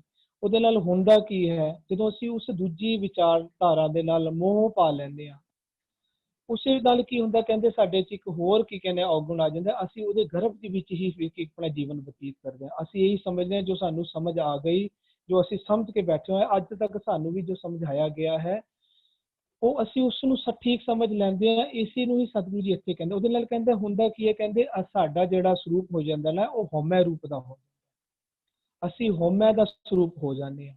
ਤੇ ਜਦੋਂ ਅਸੀਂ ਹਉਮੈ ਦਾ ਸਰੂਪ, ਇਟ ਮੀਨਸ ਕਿ ਨਾਮ ਸਾਡੇ ਵਿੱਚੋਂ ਬਾਹਰ ਨਿਕਲ ਗਿਆ। ਹਉਮੈ ਤੇ ਨਾਮ ਨਾਲ ਵਿਰੋਧ ਹੈ, ਨਾਮ ਨਹੀਂ ਵਸ ਸਕੇਗਾ ਅੰਦਰ। ਅਸੀਂ ਹਉਮੈ ਦੇ ਵਿੱਚ ਹੀ ਜੀਵਨ ਬਤੀਤ ਕਰਾਂਗੇ, ਹਉਮੈ ਹੀ ਵੰਡਾਂਗੇ। ਅਗਰ ਸਾਡੇ ਕਰਮਾਂ ਵਿੱਚ ਵੀ ਹਉਮੈ ਸ਼ੋਕ ਹੋਏਗੀ ਤੇ ਉਹਦੇ ਨਾਲ ਕੀ ਹੁੰਦਾ ਹੈ, ਕਹਿੰਦੇ ਨੇ ਪਤਾ ਹੀ ਨਹੀਂ ਲੱਗਦਾ। ਇਹਦੇ ਨਾਲ ਕੀ ਹੁੰਦਾ ਹੈ, ਇਹ ਵਿਚਾਰ ਦੂਜੇ ਮਤ ਦੀ ਵਿਚਾਰਧਾਰਾ ਨੂੰ ਜਦੋਂ ਅਸੀਂ ਪਸੰਦ ਕਰਕੇ ਮੋਹ ਪਾ ਲੈਂਦੇ ਹਾਂ, ਕਹਿੰਦੇ ਨੇ ਪਤਾ ਹੀ ਨਹੀਂ ਲੱਗਦਾ, ਖਬਰ ਹੀ ਨਹੀਂ ਪੈਂਦੀ ਕਦੋਂ ਸਾਡੇ ਅੰਦਰ ਅਵਗੁਣਾਂ ਦੀ ਬਰਾਤ ਵੱਧਦੀ ਹੀ ਜਾਂਦੀ ਹੈ, ਅਵਗੁਣ ਵੱਧਦੇ ਹੀ ਜਾਂਦੇ ਨੇ, ਅਸੀਂ ਭੈੜੇ ਤੋਂ ਭੈੜੇ ਹੁੰਦੇ ਹੀ ਜਾਂਦੇ ਹਾਂ। ਸਾਡੇ ਅੰਦਰ ਪਤਾ ਹੀ ਨਹੀਂ ਲੱਗਦਾ ਕਦੋਂ ਈਰਖਾ ਆਣੀ ਸ਼ੁਰੂ ਹੋ ਜਾਂਦੀ ਹੈ, ਸਾਨੂੰ ਪਤਾ ਹੀ ਨਹੀਂ ਲੱਗਦਾ ਅਸੀਂ ਕਦੋਂ ਕਿਸੇ ਦੂਜੇ ਨਾਲ ਵੈਰ ਕਰਨਾ ਸ਼ੁਰੂ ਕਰ ਦਿੰਦੇ ਹਾਂ, ਸਾਨੂੰ ਪਤਾ ਹੀ ਨਹੀਂ ਲੱਗਦਾ ਅਸੀਂ ਕਦੋਂ ਆਪਣੇ ਮਨ ਦੇ ਵਿੱਚ ਦੂਜਿਆਂ ਪ੍ਰਤੀ ਬੁਰਾ ਸੋਚਣਾ, ਬੁਰਾ ਕਰਨਾ ਆਰੰਭ ਕਰ ਲੈਂਦੇ, ਸਾਨੂੰ ਪਤਾ ਹੀ ਨਹੀਂ, ਖਬਰ ਹੀ ਨਹੀਂ ਪੈਂਦੀ ਲੱਗਦੀ। ਤੇ ਅੰਤ ਗਿਆ, ਕਹਿੰਦੇ ਨੇ ਇਸ ਜਦੋਂ ਕਹਿੰਦੇ ਨੇ ਅਸੀਂ ਇਹ ਵਾਲਾ ਸਮਾਂ ਕਰਦੇ ਹਾਂ ਨਾ, ਬੁਰੇ ਕਰਮ ਕਰਦੇ ਨੇ, ਇਸ ਸਮੇਂ ਨੂੰ ਹੀ ਕਹਿੰਦੇ ਨੇ ਅੰਤ ਗਿਆ। ਕਹਿੰਦੇ ਫਿਰ ਉਸ ਤੋਂ ਬਾਅਦ ਕੀ ਹੋਏਗਾ, ਪਛਤਾਏਗਾ। ਅੱਛਾ, ਇੱਥੇ ਅਸੀਂ ਇੱਕ ਗੱਲ ਹੋਰ ਕਰਨੀ ਹੈ। ਅੱਜ ਤੱਕ ਨਾ ਅਸੀਂ ਸਾਰੇ ਅੱਜ ਤੱਕ ਨਾ ਸ਼ੁਰੂ ਤੋਂ ਪਤਾ ਨਹੀਂ ਕਦੋਂ ਤੋਂ ਅਸੀਂ ਇੱਕ ਲਫ਼ਜ਼ ਸਾਰੇ ਬੋਲਦੇ ਆ, ਮੈਂ ਵੀ ਬੋਲਦਾ ਸੀ, ਮੈਂ ਹੁਣ ਵੀ ਬੋਲਦਾ ਸੀ। ਤੇ ਇਹਦੇ ਚ ਅਸੀਂ ਉਹ ਲਫ਼ਜ਼ ਕਿਹੜਾ ਹੈ, ਅਸੀਂ ਸਾਰੇ ਗੱਲ ਕਰਦੇ ਸੀ ਆਤਮਕ ਮੌਤ। ਜਦਕਿ ਗੁਰਬਾਣੀ ਆਤਮਕ ਮੌਤ ਨੂੰ ਨਹੀਂ ਮੰਨਦੀ ਹੈ। ਮੌਤ ਹੁੰਦੀ ਹੈ ਸਾਡੀ, ਪਲ ਪਲ ਮੌਤ ਹੁੰਦੀ ਹੈ, ਲੇਕਿਨ ਉਹ ਆਤਮਕ ਮੌਤ ਨਹੀਂ ਹੁੰਦੀ, ਉਹ ਮਨ ਦੀ ਮੌਤ ਹੁੰਦੀ ਹੈ, ਸਾਡੇ ਵਿਚਾਰਾਂ ਦੀ ਮੌਤ ਹੁੰਦੀ ਹੈ, ਸਾਡੇ ਧਿਆਨ ਦੀ ਮੌਤ ਹੁੰਦੀ ਹੈ, ਜਿਸ ਨੂੰ ਗੁਰਬਾਣੀ ਕਹਿੰਦੀ ਹੈ ਮੂਈ ਸੁਰਤ ਬਾਦ ਅਹੰਕਾਰ ਉਹ ਨਾ ਮੂਆ ਜੋ ਦੇਖਣਾ। ਦੇਖੋ ਆਤਮਕ ਮੌਤ, ਅਸੀਂ ਲਫ਼ਜ਼ ਨਾ ਅਸੀਂ ਵੀ ਸਾਰਿਆਂ ਨੇ ਪਤਾ ਨਹੀਂ ਕਿੰਨੇ ਸਾਲਾਂ ਤੋਂ ਅਸੀਂ ਦੂਜਿਆਂ ਤੋਂ ਸੁਣ ਕੇ ਸਾਡੇ ਮੂੰਹ, ਸਾਰਿਆਂ ਦੇ ਮੂੰਹ ਤੇ ਚੜ ਗਿਆ ਹੋਇਆ ਆਤਮਕ ਮੌਤ। ਨਹੀਂ, ਆਤਮਕ ਨਹੀਂ ਮੌਤ ਹੁੰਦੀ, ਆਤਮਾ ਦੀ ਕਦੀ ਵੀ ਪਲ ਪਲ ਮੌਤ ਨਹੀਂ ਹੁੰਦੀ। ਆਤਮਾ ਤਾਂ ਖੁਦ ਰਾਮ ਹੈ, ਸਭ ਆਤਮ ਰਾਮ ਪਸਾਰਿਆ ਸੁਆਮੀ, ਆਤਮ ਰਾਮ, ਰਾਮ ਹੈ ਆਤਮ। ਆਤਮਾ ਦੀ ਮੌਤ ਨਹੀਂ ਹੁੰਦੀ, ਆਤਮਾ ਨੂੰ ਹੀ ਵਾਸੁਦੇਵ ਆਖਿਆ ਗਿਆ ਹੈ। ਆਤਮਾ, ਇਹ ਅਸੀਂ ਲਫ਼ਜ਼ ਯੂਜ਼ ਕਰਦੇ ਹਾਂ। ਮੌਤ ਜ਼ਰੂਰ ਪਲ ਪਲ ਹੁੰਦੀ ਹੈ, ਲੇਕਿਨ ਉਹ ਮੌਤ ਹੁੰਦੀ ਹੈ ਮਨ ਦੀ। ਕਿਉਂਕਿ ਇੱਥੇ ਜਿਹੜਾ ਲਫ਼ਜ਼ ਆ ਰਿਹਾ ਨਾ, ਜਮਕਾਲ ਦੀ ਖਬਰ ਕਿਸ ਨੂੰ ਨਹੀਂ ਪੈਂਦੀ, ਅੰਤ ਗਿਆ ਪਛਤਾਉਂਦਾ ਕੌਣ ਹੈ, ਉਹ ਆਨੰਦ ਸਾਹਿਬ ਵਿੱਚ ਵੀ ਸਤਿਗੁਰੂ ਜੀ ਸੇਮ ਇਸ ਤਰ੍ਹਾਂ ਦੀ ਲਫ਼ਜ਼ ਹੀ ਯੂਜ਼ ਕਰਦੇ ਨੇ। ਕਹਿੰਦੇ ਨੇ ਇਹ ਮਨ ਪਿਆਰਿਆ ਤੂੰ ਸਦਾ ਸੱਚ ਸੰਭਾਲੇ, ਇਹ ਕੁਟੰਬ ਤੂੰ ਜੇ ਦੇਖਦਾ ਚੱਲੇ ਨਹੀਂ ਤੇਰਾ ਨਾਲੇ। ਅੱਗੇ ਕਹਿੰਦੇ ਨੇ ਸਾਥ ਤੇਰਾ ਚੱਲੇ ਨਾ ਤਿਸ ਨਾਲ ਕਿਉਂ ਚਿਤ ਲਾਈ। ਅੱਗੇ ਕਹਿੰਦੇ ਐਸਾ ਕੰਮ ਮੂਲੇ ਨਾ ਕੀਚੈ, ਇਹ ਮਨ ਨੂੰ ਕਹਿ ਰਹੇ ਨੇ। ਕਹਿੰਦੇ ਕੀ ਹੋਏਗਾ, ਕਹਿੰਦੇ ਨੇ ਜਿਤ ਅੰਤ ਪਛੋਤਾਈ, ਇੱਥੇ ਵੀ ਉਹ ਲਫ਼ਜ਼ ਆ ਰਿਹਾ ਅੰਤ ਗਿਆ ਪਛੋਤਾਏਗਾ। ਇਹ ਮਨ ਭਾਵ ਸਾਡੇ ਜਿਹੜੇ ਵਿਚਾਰ ਹੈ ਨਾ, ਜਦੋਂ ਅਸੀਂ ਉੱਪਰ ਮਾਇਆ ਕਹਿ ਆਪਾਂ ਸਮਝ ਕੇ ਆਏ ਹਾਂ, ਦੂਜੇ ਭਾਵ ਨੂੰ, ਦੂਜੀ ਮੱਤ ਨੂੰ, ਅਨਮਤੀਆਂ ਦੀ ਮੱਤ ਨੂੰ ਮਾਇਆ ਆਖਦੇ ਨੇ, ਸਤਿਗੁਰੂ ਦੀ ਮੱਤ ਤੋਂ ਉਲਟ ਵਿਚਾਰਧਾਰਾ ਨੂੰ ਮਾਇਆ ਆਖਦੇ। ਅਸੀਂ ਜਦੋਂ ਉਹਦੇ ਨਾਲ ਮੋਹ ਪਾ ਲੈਂਦੇ ਉਹਨਾਂ ਵਿਚਾਰਾਂ ਨਾਲ, ਜਦੋਂ ਸਾਡਾ ਮਨ ਉਹਨਾਂ ਵਿਚਾਰਾਂ ਨਾਲ ਮੋਹ ਪਾ ਲੈਂਦਾ ਤੇ ਸਾਡਾ ਮਨ ਸੱਚ ਸਰੂਪ ਨਹੀਂ ਰਹਿੰਦਾ, ਇਹਦੇ ਅੰਦਰ ਨਾਮ ਨਹੀਂ ਵਸਦਾ, ਹਉਮੈ ਦਾ ਰੂਪ ਹੋ ਜਾਂਦਾ। ਉਸੇ ਨੂੰ ਹੀ ਕਹਿੰਦੇ ਨੇ ਐਸਾ ਕੰਮ ਮੂਲੇ ਨਾ ਕੀਚੈ ਜੇ ਤੰਤ ਪਛੋਤਾਈ। ਇਸ ਦਾ ਮਤਲਬ ਕਿ ਜਦੋਂ ਸਾਡਾ ਮਨ ਮਾਇਆ ਦੇ ਮੋਹ ਵਿੱਚ ਫਸਦਾ ਤਾਂ ਇਹ ਹਉਮੈ ਵਾਲੇ ਕਰਮ ਕਰਦਾ ਹੈ। ਉਸੇ ਨੂੰ ਹੀ ਕਹਿ ਰਹੇ ਨੇ, ਕਹਿੰਦੇ ਤੂੰ ਨਾ ਕਰਿਆ ਕਰ, ਕਹਿੰਦੇ ਤੈਨੂੰ ਪਛਤਾਉਣਾ ਪਵੇਗਾ। ਉਸੇ ਨੂੰ ਹੀ ਕਹਿੰਦੇ ਨੇ ਉਹ ਜਿਹੜੇ ਤੇਰੇ ਕੰਮ ਨੇ ਨਾ ਉਹ ਵਿਕਾਰੀ ਹੋ ਜਾਂਦੇ ਨੇ, ਉਹ ਅਵਗੁਣਾ ਵਾਲੇ ਕੰਮ ਹੁੰਦੇ ਨੇ ਤੇ ਉਹਦੇ ਨਾਲ ਤੇਰੇ ਅੰਦਰ ਅਵਗੁਣ ਵੱਧਦੇ, ਉਸੇ ਨੂੰ ਜਮਕਾਲ ਕਹਿੰਦੇ ਨੇ। ਇਹ ਮਨ ਵਿਚਾਰ ਗਲਤ ਧਾਰ ਕਰ, ਸਾਡਾ ਮਨ ਨੂੰ ਵਿਚਾਰ ਕਹਿੰਦੇ ਨੇ। ਜਦੋਂ ਅਸੀਂ ਚੰਗੇ ਵਿਚਾਰ ਲੈਂਦੇ ਹਾਂ ਤਾਂ ਸਾਡਾ ਮਨ ਨੂੰ ਕਹਿੰਦੇ ਨੇ ਸਾਚਾ ਸਾਹਿਬ। ਤੇ ਜਦੋਂ ਅਸੀਂ ਮਾਇਆ ਵਾਲੇ ਵਿਚਾਰ ਲੈਂਦੇ ਹਾਂ, ਭਾਵ ਭੈੜੇ ਵਿਚਾਰ ਗ੍ਰਹਿਣ ਕਰਦੇ ਹਾਂ, ਤਾਂ ਉਹੀ ਸਾਡਾ ਮਨ ਕੂੜ ਬਣ ਜਾਂਦਾ ਹੈ, ਜਿਸ ਨੂੰ ਕਹਿੰਦੇ ਨੇ ਕੂੜ ਰਾਜਾ। ਸਾਡਾ ਉਹੀ ਮਨ ਦਾ ਸਰੂਪ ਹਉਮੈ ਵਾਲਾ ਬਣ, ਸਾਡੇ ਵਿਚਾਰ ਹਉਮੈ ਵਾਲੇ ਵਿਚਾਰ ਹੋ ਜਾਂਦੇ ਹਨ। ਤੇ ਜਿਹੜਾ ਸਾਡਾ ਪਲ ਪਲ ਮੌਤ ਹੁੰਦੀ ਹੈ, ਪਲ ਪਲ ਮੌਤ ਜ਼ਰੂਰ ਹੁੰਦੀ ਹੈ, ਲੇਕਿਨ ਹੁਣ ਮੈਂ ਆਤਮਕ ਲਫ਼ਜ਼ ਵਿੱਚੋਂ ਕੱਟ ਕੇ ਨਾ ਉੱਥੇ ਅਸੀਂ ਇਹ ਕਹਿ ਰਹੇ ਹਾਂ ਸਾਡੇ ਪਲ ਪਲ ਮਨ ਦੀ ਮੌਤ ਹੁੰਦੀ ਹੈ, ਪਲ ਪਲ ਸਾਡੇ ਵਿਚਾਰਾਂ ਦੀ ਮੌਤ। ਸਾਡੇ ਸਤਿਗੁਰੂ ਜੀ ਦੇ ਨਾਲ ਜੁੜ ਕੇ ਸਾਡੇ ਮਾੜੇ ਵਿਚਾਰ ਖਤਮ ਹੋ ਜਾਂਦੇ ਹਨ ਤੇ ਸਾਡੇ ਅੰਦਰ ਸਤਿਗੁਰੂ ਜੀ ਦੇ ਸੱਚੇ ਵਿਚਾਰ ਸਾਡੇ ਅੰਦਰ ਪੈਦਾ ਹੋ ਜਾਂਦੇ, ਭਾਵ ਸਾਡੇ ਵਿਚਾਰ ਸਤਿਗੁਰੂ ਜੀ ਦੇ ਵਿਚਾਰਾਂ ਦੇ ਨਾਲ ਮੇਲ ਖਾ ਜਾਂਦੇ ਹਨ, ਮਿਲ ਜਾਂਦੇ ਹਨ, ਭਾਵ ਸਾਡੇ ਅੰਦਰ ਸੱਚੇ ਵਿਚਾਰ ਪੈਦਾ ਹੋ ਜਾਂਦੇ। ਸਾਡੇ ਪੁਰਾਣੇ ਵਿਚਾਰ ਮਰਦੇ ਹਨ, ਸਾਡੀ ਪੁਰਾਣੀ ਵਿਚਾਰਧਾਰਾ ਮਰਦੀ ਹੈ, ਪਲ ਪਲ ਵਿਚਾਰ ਮਰਦੇ ਹਨ, ਬਿਲਕੁਲ ਪਲ ਪਲ ਮੌਤ ਹੁੰਦੀ ਹੈ, ਲੇਕਿਨ ਅਸੀਂ ਆਤਮਕ ਲਫ਼ਜ਼ ਨਾ ਯੂਜ਼ ਕਰਿਆ ਕਰੀਏ। ਮੈਂ ਇਹ ਕਹਿਣ ਦੀ ਕੋਸ਼ਿਸ਼ ਕਰ ਰਹੇ ਹਾਂ ਇਹ ਅਸੀਂ ਸੁਣਾ ਕੇ ਬੋਲ ਰਹੇ ਕਿਉਂਕਿ ਲੇਕਿਨ ਆਤਮਾ ਗੁਰਬਾਣੀ ਵਿੱਚ ਜਿਹੜਾ ਆਤਮਾ ਦਾ ਕਨਸੈਪਟ ਹੈ, ਗੁਰਬਾਣੀ ਆਤਮਾ ਨੂੰ ਹੀ ਰਾਮ ਆਖਦੀ ਹੈ, ਆਤਮਾ ਨੂੰ ਹੀ ਬ੍ਰਹਮ ਆਖਦੀ ਹੈ, ਆਤਮਾ ਨੂੰ ਹੀ ਰਾਮ ਵਾਸੁਦੇਵ ਕ੍ਰਿਸ਼ਨ ਰੱਬ ਪਰਮਾਤਮਾ ਆਖਦੀ ਹੈ। ਔਰ ਰਾਮ ਦਾ ਕ੍ਰਿਸ਼ਨ ਰੱਬ ਜੀ ਦਾ ਆਤਮਕ ਰੂਪੀ ਪਰਮਾਤਮਾ ਦਾ ਮੌਤ ਨਹੀਂ ਹੁੰਦੀ ਪਲ ਪਲ। ਹਾਂ ਮੌਤ ਹੁੰਦੀ ਹੈ, ਪਲ ਪਲ ਅਸੀਂ ਮਰਦੇ ਹਾਂ, ਲੇਕਿਨ ਉਹ ਅਸੀਂ ਇਹ ਕਹਿਣਾ ਸ਼ੁਰੂ ਕਰੀਏ ਪਲ ਪਲ ਸਾਡੇ ਵਿਚਾਰਾਂ ਦੀ ਮੌਤ ਹੁੰਦੀ ਹੈ, ਸਾਡੇ ਮਨ ਦੀ ਮੌਤ, ਜਿਸ ਨੂੰ ਕਹਿ ਰਹੇ ਨਾ ਮਨ ਮਾਰੇ ਬਿਨ ਭਗਤ ਨਾ ਹੋਈ। ਸਾਨੂੰ ਆਪਣਾ ਭੈੜਾ ਬਣ ਚੁੱਕਾ ਮਨ ਭੈੜੇ ਵਿਚਾਰਾਂ ਨੂੰ ਮਾਰਨਾ ਹੀ ਪਵੇਗਾ। ਕਿਹਦੇ ਵਿੱਚ? ਬਿਨ ਗੁਣ ਕੀਤੇ ਭਗਤ ਨਾ ਹੋਏ। ਇੱਕ ਪਾਸੇ ਸਤਿਗੁਰੂ ਕਹਿੰਦੇ ਨੇ ਬਿਨ ਗੁਣ ਕੀਤੇ ਭਗਤ ਨਾ ਹੋਏ, ਇੱਕ ਪਾਸੇ ਕਹਿੰਦੇ ਨੇ ਮਨ ਮਾਰੇ ਬਿਨ ਭਗਤ ਨਾ ਹੋਏ। ਭਾਵ ਗੁਣਾ ਦੇ ਵਿੱਚ ਸਾਨੂੰ ਆਪਣੇ ਆਪ ਨੂੰ ਜਮਾਣਾ ਪਏਗਾ, ਸਾਡੇ ਮਨ ਸਾਡੇ ਵਿਚਾਰਾਂ ਨੂੰ ਗੁਣਾ ਵਾਲੇ ਵਿਚਾਰ ਹੋਣਾ ਪਵੇਗਾ ਤੇ ਅਵਗੁਣਾ ਵਾਲੇ ਵਿਚਾਰਾਂ ਤੋਂ ਸਾਡੇ ਵਿਚਾਰਾਂ ਨੂੰ ਮਰਨਾ ਪਵੇਗਾ। ਅਸੀਂ ਅੱਜ ਤੋਂ ਬਾਅਦ ਕੋਸ਼ਿਸ਼ ਕਰਿਆ ਕਰੀਏ ਕਿ ਅਸੀਂ ਇਹ ਕਿਹਾ ਕਰੀਏ ਕਿ ਹਾਂ ਸਾਡੇ ਮਨ ਦੀ ਮੌਤ ਹੁੰਦੀ ਹੈ ਪਲ ਪਲ, ਸਾਡੇ ਵਿਚਾਰਾਂ ਦੀ ਮੌਤ ਹੁੰਦੀ ਹੈ ਪਲ ਪਲ। ਮਾਇਆ ਦੇ ਮੋਹ ਵਿੱਚ ਸਾਡੇ ਚੰਗੇ ਵਿਚਾਰਾਂ ਦੀ ਮੌਤ ਹੁੰਦੀ ਹੈ ਪਲ ਪਲ, ਤੇ ਜਦੋਂ ਅਸੀਂ ਸਤਿਗੁਰੂ ਜੀ ਦੇ ਵਿਚਾਰਾਂ ਨਾਲ ਜੁੜਦੇ ਹਾਂ ਤਾਂ ਪਲ ਪਲ ਸਾਡੇ ਮਾੜੇ ਵਿਚਾਰ ਸਾਡੇ ਅੰਦਰੋਂ ਮਰਦੇ ਹਨ ਤੇ ਸਾਡੇ ਅੰਦਰ ਚੰਗੇ ਚੰਗੇ ਵਿਚਾਰ ਜੰਮਦੇ ਹਨ। ਇਸ ਨੂੰ ਕਹਿੰਦੇ ਨੇ ਸਾਡੇ ਅੰਦਰ ਜਿਹੜਾ ਹੁਣ ਬ੍ਰਹਮਾ ਆ ਗਿਆ ਉਹ ਹੁਣ ਚੰਗੇ ਵਿਚਾਰਾਂ ਦੀ ਉਤਪਤੀ ਕਰਦਾ। ਇਹ ਜਿਹੜਾ ਸ਼ਬਦ ਹੈ ਨਾ ਇੱਥੇ ਅੰਤ ਗਿਆ ਪਛਤਾਇਂਦਾ, ਇਹ ਉਹ ਵਿਚਾਰਾਂ ਵਾਸਤੇ ਹੀ ਆਖਿਆ ਜਾਂਦਾ। ਜਦੋਂ ਅਸੀਂ ਐਸਾ ਕੰਮ ਮੁੱਲੇ ਨਾ ਕੀਚੈ, ਕਿਹੜਾ ਕੰਮ ਕਰਦੇ ਆ? ਸੱਚ ਤੋਂ ਉਲਟ ਜਦੋਂ ਅਸੀਂ ਕੰਮ ਕਰਦੇ ਹਾਂ, ਹਉਮੈ ਵਿੱਚ ਕੰਮ ਕਰਦੇ ਹਾਂ, ਹੁਕਮ ਵਿੱਚ ਕੰਮ ਨਹੀਂ ਕਰਦੇ, ਜਿਹਨੂੰ ਕਹਿੰਦੇ ਜਿਵ ਜਿਵ ਹੁਕਮ ਤਿਵੈ ਤਿਵਕਾਰ, ਉਹ ਅਸੀਂ ਨਹੀਂ ਕਰਦੇ ਤਾਂ ਕਹਿੰਦੇ ਨੇ ਤੂੰ ਪਛਤਾਏਂਗਾ। ਕਿਉਂ? ਕਿਵੇਂ ਪਛਤਾਏਂਗਾ? ਸਾਡਾ ਮਾਇਆ ਮੋਹ ਪ੍ਰੇਤ ਹੈ, ਲਬ ਲੋਭ ਅਹੰਕਾਰਾ, ਇਹ ਜਮ ਕੀ ਸਰਕਾਰ ਹੈ, ਇਹਨਾਂ ਉੱਪਰ ਜਮ ਕਾ ਦੰਡ ਕਰਾਰਾ। ਸਾਡੇ ਉੱਤੇ ਅਸੀਂ ਜਮਾਂ ਦੀ ਸਰਕਾਰ ਦੇ ਵੱਸ ਪੈ ਜਾਂਦੇ ਹਾਂ। ਭਾਵ ਅਵਗੁਣ ਸਾਡੇ ਤੇ ਹੈਵੀ ਹੋ ਜਾਣੇ, ਸਾਡਾ ਜੀਵਨ ਅਵਗੁਣੀ ਭਰਪੂਰ ਹੋ ਜਾਂਦਾ ਹੈ, ਗੁਣਾ ਭਰਪੂਰ ਨਹੀਂ ਹੁੰਦਾ।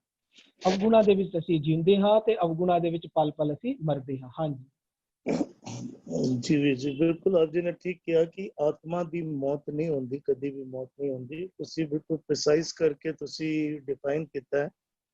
ਪਰ ਆਤਮਕ ਮੌਤ ਨੂੰ ਜਦੋਂ ਆਤਮਕ ਮੌਤ ਕਿਹਾ ਜਾਂਦਾ ਹੈ, ਉਹਦੇ ਅਰਥ ਆਤਮਾ ਦੀ ਮੌਤ ਲੈਣਾ ਵੀ ਮੈਨੂੰ ਲੱਗਦਾ ਠੀਕ ਨਹੀਂ ਹੈ। ਆਤਮਕ ਮੌਤ ਤੋਂ ਭਾਵ ਬਿਲਕੁਲ ਤੁਸੀਂ ਜੋ ਸਮਝਾਇਆ ਬਿਲਕੁਲ ਠੀਕ ਸਮਝਾਇਆ ਕਿ ਮਨ ਦੇ ਵਿੱਚੋਂ ਸ਼ੁਭ ਵਿਚਾਰਾਂ ਦੀ ਮੌਤ ਹੋ ਜਾਣੀ, ਚੰਗੇ ਵਿਚਾਰਾਂ ਦੀ ਮੌਤ ਹੋ ਜਾਣੀ ਮਨ ਦੇ ਵਿੱਚ। ਤੇ ਆਤਮਕ ਮੌਤ ਜਦ ਵੀ ਲਫ਼ਜ਼ ਇਸਤੇਮਾਲ ਹੁੰਦਾ ਮੈਨੂੰ ਲੱਗਦਾ ਇਸੇ ਭਾਵ ਵਿੱਚ ਇਸਤੇਮਾਲ ਹੁੰਦਾ ਹੈ ਕਿ ਮਨ ਵਿੱਚ ਸ਼ੁਭ ਵਿਚਾਰਾਂ ਦੀ ਮੌਤ ਹੋ ਜਾਣੀ। ਹਾਂਜੀ ਭਾਵ ਇਹੀ ਹੁੰਦਾ ਵੀਰ ਜੀ। ਮੈਂ ਸਿਰਫ ਇਹ ਕਹਿ ਰਿਹਾ ਵੀ ਅਸੀਂ ਨਾ ਇਹ ਲਫ਼ਜ਼ ਬੋਲਣਾ ਨਾ ਸ਼ੁਰੂ ਕਰੀਏ, ਉਹ ਭਾਵ ਬਿਲਕੁਲ ਸਹੀ ਹੈ, ਮੌਤ ਵੀ ਹੁੰਦੀ ਹੈ ਸਾਡੇ, ਲੇਕਿਨ ਅਸੀਂ ਇਹ ਕਹਿਣਾ ਸ਼ੁਰੂ ਕਰ ਦਈਏ ਕਿ ਸਾਡਾ ਪਲ ਪਲ ਸਾਡੇ ਮਨ ਦੀ ਮੌਤ ਹੁੰਦੀ ਹੈ, ਬੁਰੇ ਵਿਚਾਰਾਂ ਦੀ ਮੌਤ ਹੁੰਦੀ ਹੈ।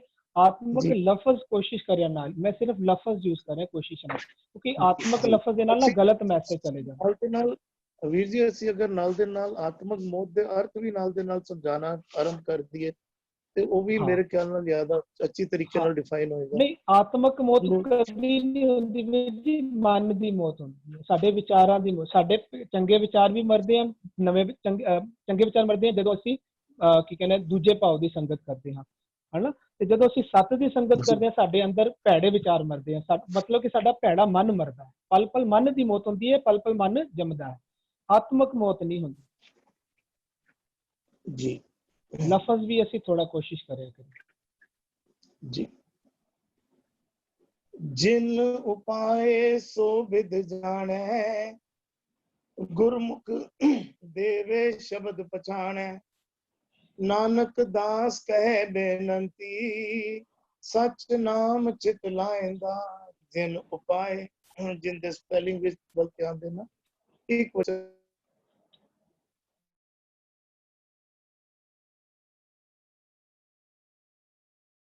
ਜੀ ਤੁਹਾਡਾ ਆਡੀਓ ਮਿਊਟ ਹੋ ਗਿਆ। ਜਿਨ ਉਪਾਏ ਸੋ ਵਿਦ ਜਾਣੈ, ਉਹ ਵਿਧੀ ਜਾਣਦਾ ਹੈ, ਉਹਨੇ ਵਿਧੀ ਸਾਨੂੰ ਸਮਝਾਉਣੀ ਕੀਤੀ ਹੈ। ਕਿਸ ਤਰ੍ਹਾਂ ਸਮਝਾਉਣੀ ਕੀਤੀ ਹੈ? ਕਿਹੜੀ ਵਿਧੀ? ਉਸ ਦੇ ਨਾਲ ਮਿਲਾਪ ਦੀ ਵਿਧੀ।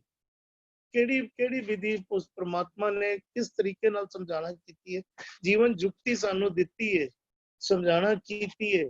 ਉਹ ਵਿਧੀ ਸਾਨੂੰ ਗੁਰੂ ਦੇ ਸ਼ਬਦ ਦੇ ਰਾਹੀਂ ਪ੍ਰਾਪਤ ਹੁੰਦੀ ਹੈ। ਗੁਰਮੁਖ ਦੇਵੈ ਸ਼ਬਦ ਪਛਾਣੈ, ਗੁਰਮੁਖ ਦੇਵੇ ਗੁਰੂ ਦੇ ਇੰਜ ਸਮਝ ਲਈਏ ਕਿ ਗੁਰੂ ਦੇ ਸ਼ਬਦਾਂ ਤੋਂ ਸਾਨੂੰ ਸਮਝ ਆਉਂਦੀ ਹੈ। ਜਦੋਂ ਗੁਰੂ ਦੇ ਸ਼ਬਦ ਪਛਾਣੇ ਅੱਖਰ ਆ ਰਿਹਾ ਨਾ, ਸ਼ਬਦ ਪਛਾਣੇ ਤੋਂ ਕੀ ਪਾਓਗੇ? ਸ਼ਬਦ ਨਾਲ ਸਾਂਝ ਬਣ ਜਾਣੀ, ਸ਼ਬਦ ਨਾਲ ਇੱਕਮਿਕ ਹੋ ਜਾਣਾ। ਸ਼ਬਦ ਮਨ ਸ਼ਬਦ ਨੂੰ ਮੰਨ ਲਵੇ, ਮਨ ਸ਼ਬਦ ਤੋਂ ਪਤੀਜ ਜਾਵੇ। ਅਸੀਂ ਗੁਰਬਾਣੀ ਸੁਣਦੇ ਹਾਂ, ਅਸੀਂ ਗੁਰਬਾਣੀ ਸਮਝਦੇ ਹਾਂ, ਪਰ ਮਨ ਨਹੀਂ ਪਤੀਜਦਾ। ਮਨ ਨਹੀਂ ਪਤੀਜ ਰਿਹਾ, ਤਈਓ ਅਸੀਂ ਝੂਠ ਬੋਲਦੇ ਹਾਂ, ਤਈਓ ਸਾਡੇ ਅੰਦਰ ਮੈਲ ਦੇ ਵਿਕਾਰ, ਜਿੰਨੇ ਵੀ ਮੈਲ ਦੇ ਵਿਚਾਰ ਹਨ, ਉਹ ਪ੍ਰਭਾਵ ਪਾਈ ਰੱਖਦੇ ਹਨ।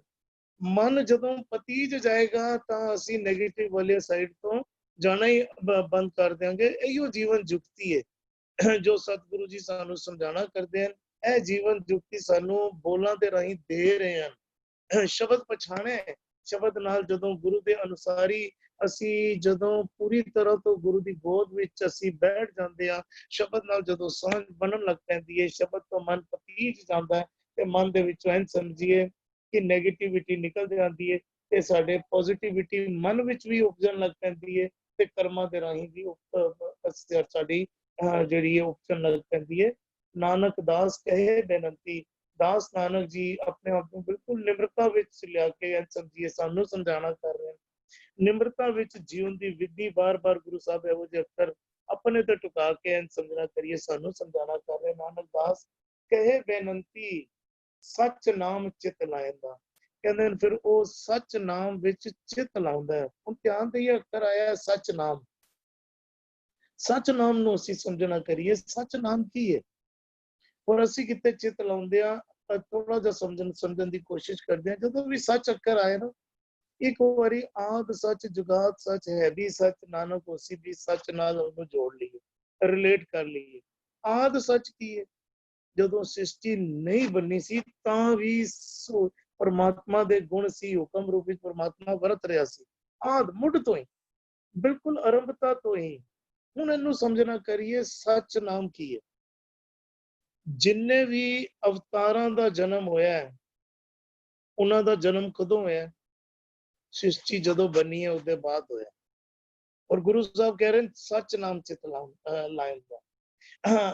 ਜਿੰਨੇ ਵੀ ਅਸੀਂ ਸੂਰਜ ਨੂੰ ਪੂਜਦੇ ਹਾਂ, ਅਸੀਂ ਹਵਾ ਨੂੰ ਪੂਜਦੇ ਹਾਂ, ਅਸੀਂ ਧਰਤੀ ਨੂੰ ਪੂਜਦੇ ਹਾਂ, ਨਦੀਆਂ ਨੂੰ ਪੂਜਦੇ ਹਾਂ, ਜਿੰਨੀਆਂ ਵੀ ਚੀਜ਼ਾਂ ਬਣੀਆਂ ਹਨ, ਇਹ ਉਸ ਕਰਤੇ ਦੀ ਕਿਰਤ ਹਨ।